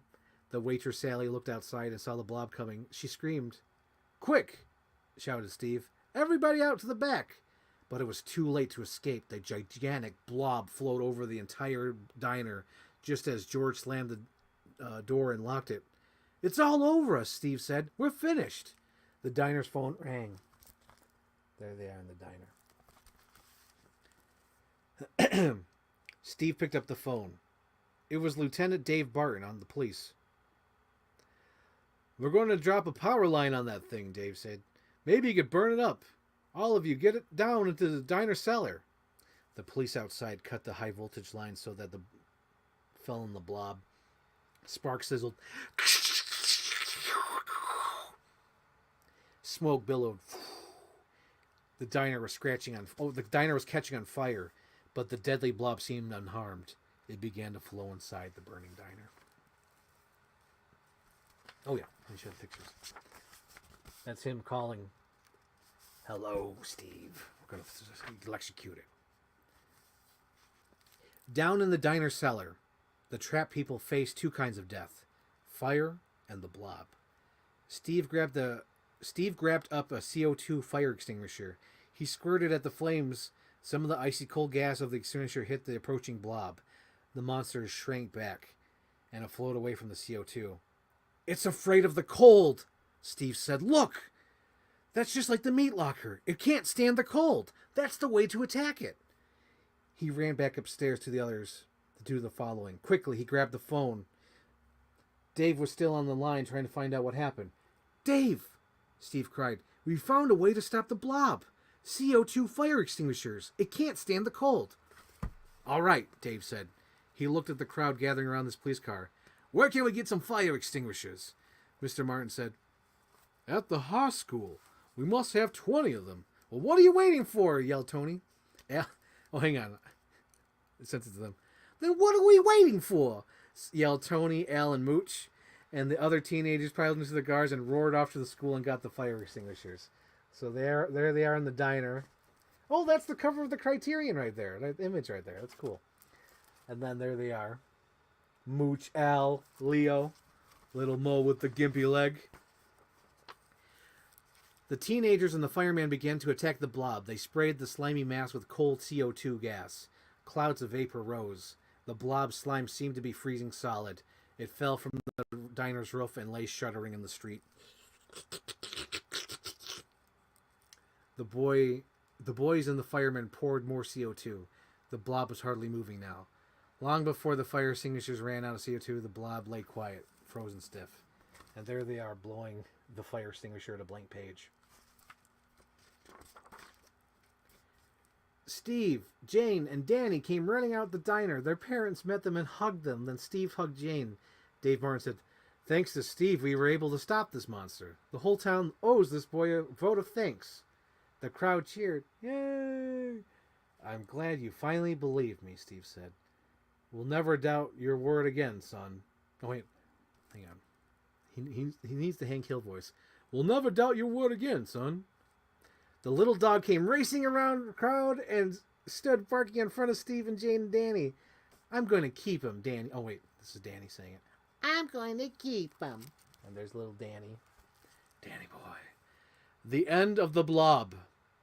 But what was to be done with this frozen blob? Dave Barton called up Washington and talked to the people at the Pentagon. We've got this thing under control, he said, but it won't be easy until it gets frozen solid.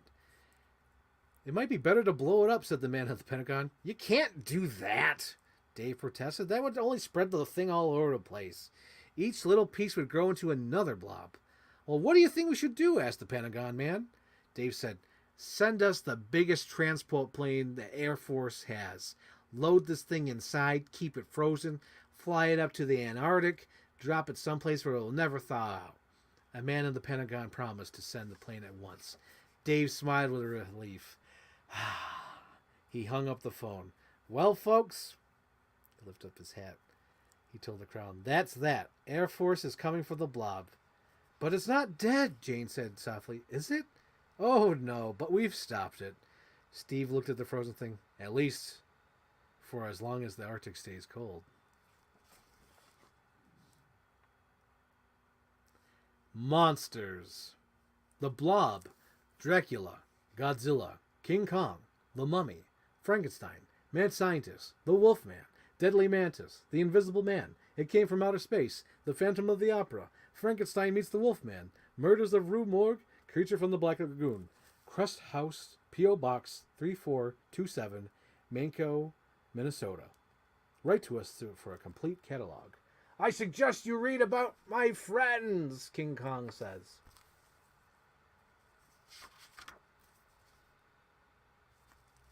So that was the Blob. So the things that they cut out was there was a drag race with the kids, and then Steve backed up. Danny ran away because he was looking for his sister, and he tried to use his little pop gun to shoot at the Blob. What else happened? Yeah, he was supposed to go to a convention, and he never made it because he got killed by the Blob.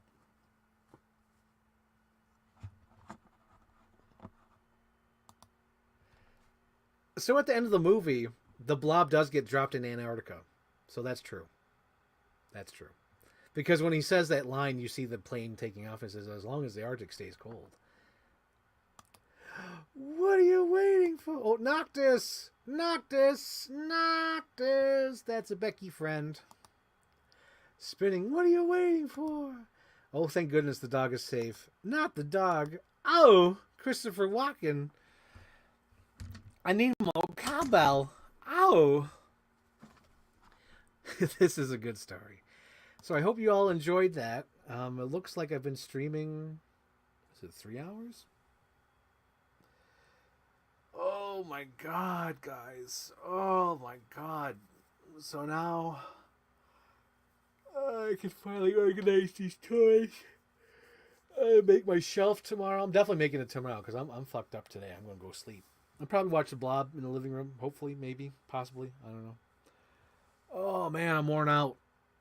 I'm worn out, guys. Oh my goodness. Becky, you still here? Speak to me, Becky. Speak to me. I'll get the Ouija board out. I'll make her speak to us. Ouija board. Ouija board. Speak to us, Becky. Speak to us. Speak to us, Becky. I'm getting the spirit board out to speak to Becky. Speak to us, Becky. Tell us where you is. What? Tell us where you is. I'm working. What are you working at? I'm working at home. Like I'm actually working. Hang on, I just wanted to call this so we could both say goodbye to the audience because Noctis is here. Bye. No, you're supposed to do it fun, not just like that. You're supposed to do, your thing. You're like, well, I'm going to do this, I'm going to do that. So tell the folks at home what you're doing with your live streams. What games have you been playing? Yes, please. Okay. I've been playing Power World and Palworld is like adult Pokemon where you can beat up little animals, and yeah, you can actually capture like people too and go sell them. Oh my gosh, sounds wonderful. Like you throw the sphere at them, and then you can capture them. Captain Iron Dog says, "Oh, Pal to the World." black market guy. Oh my God, you could do that in the game? That's ridiculous. Yes, that is the game I am currently playing. Well, thank you, Becky. I just wanted to get this a little shout out from Becky because Noctis is Hi. here. Bye. Okay, bye, Becky. Thank you for joining Bye, us. I'll talk to you later. Get back to work. Bye. Bye. So yes, Captain Iron Dog. The book was a novelization of the movie, of the original movie, the 50s or 60s. I think it's 60s. The Blob, it creeps and crawls. Da da da da da da da da da da da da da. I highly recommend that you watch it, Captain Iron Dog. It's a good movie because if you enjoyed the book, you'll enjoy the movie. I thought it was fun. That was my first introduction to the Blob. Was the book actually, and then I watched the movie, and then I watched the '80s remake. The '80s remake is pretty kick-ass. I love both movies, the '50s or '60s movie and that one. Those are pretty good. Noctis, I see your comment. Oh my gosh. But yeah, recommend the Blob. Oh my God, one more story. There's always time for one more story. So when I opened up my totes from storage, for the episode to go through the toys, I found something that made me go, "Aw." So all my life, whenever I was a kid, even at the Regal or whatever, I always ask like, "Hey, can I have that poster? Hey, can I have that poster?" So in 2001, I'm at Kmart and I'm like, "Hey, can I have that poster?" And they're like, "Yeah, sure, whatever, take it." So I have this original Jurassic Park 3 poster from Kmart, and I think it's so cool. And this was the first time this ever happened where I asked for something and I got it. The second time was when I went to Rite Aid and I was like, "Hey," jokingly, like, "Hey, can I have that cardboard standout of Batman, Superman, and Wonder Woman?" And they're like, "Yes, please take it." And they gave me it. Oh my God!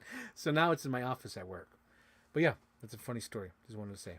But yeah, so in conclusion, thank you, Besky, for showing up. Thank you, Noctis. Thank you, Captain Iron Dog. Thank you, Jacob Dreamworks. Thank you. What was her name? She popped up from Twitch. There she is, Yasmin. Yasmin. She's a Yasmin machine. Oh, baby. Ooh, baby. And then we have thank you to Sam Lewis for also showing up. My first Optimus Prime was Classics Prime. Optimus. And VR Man. I liked. So thank you guys for joining me. I think that's everybody. I don't want to miss out on anybody. Make sure. Yep, that's everybody. Yes, Captain Iron Dog. So there was an original 60s movie, and then there was a sequel called The Blob Returns or Beware of the Blob. Haven't seen that one yet. Apparently that one's terrible. But there was a 1980s Blob starring Matt Dillon. Is it Matt Dillon or his brother? Hang on, I gotta look it up. Hold on, pause, Cat. Dillon Blob. I want to make sure I get the right Dillon. Dillon, you son of a bitch.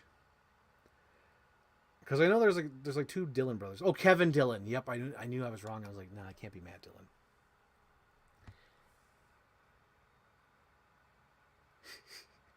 So I was just reading a Noctis thing. Everyone leave like folks if you enjoyed. Yes. And then what do you call it? As I was saying. Oh yeah, so Kevin Dillon was in the remake of The Blob. It's directed by Chuck Russell, who I believe did some Nightmare on Elm Street movies. And he did The Mask. Oh shit, son. Yeah. That's cool. Okay, yeah, so he did The Mask, Nightmare on Elm Street 3. And it's written by Frank Darabont, who did Shawshank Redemption and some of the Nightmare on Elm Streets and The Mist. It's a very, very great movie. It's got Shawnee Smith. It's got the Tooth Fairy from the Santa Claus movie. It's got the mutant guy from RoboCop. And then it's also got... it's got cameos. Who are the cameos by?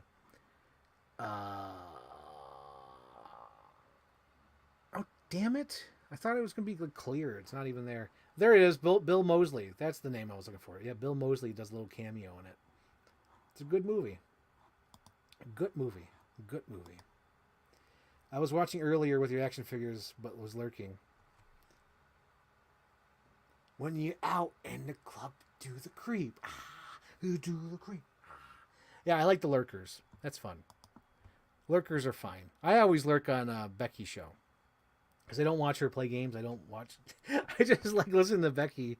And the thing with Becky, I know you know this, Noctis, but like, it's so funny. I'm just trying to listen to the show. So when she's like, "So what'd you eat for dinner?" I'm like, "I had dinner." "What'd you eat for dinner?" And I'm like, "I gotta get the phone. Hamburger." "But where'd you get the hamburger from?" "Walmart." "Which Walmart?" "This Walmart." "How much was it?" I love Becky, but she's always like that. It's like, I just want to listen to Becky. She's hilarious. I love it. But yeah. So with that being said, I'm definitely going to wrap it up this time. We already told the one story, talked about the remake, recommended the remake. I think I'm going to get something to eat and probably pass the fuck out and go to sleep. Because I'm tired as hell. I'm tired. Yeah, she interrogates you. She doesn't make you walk away.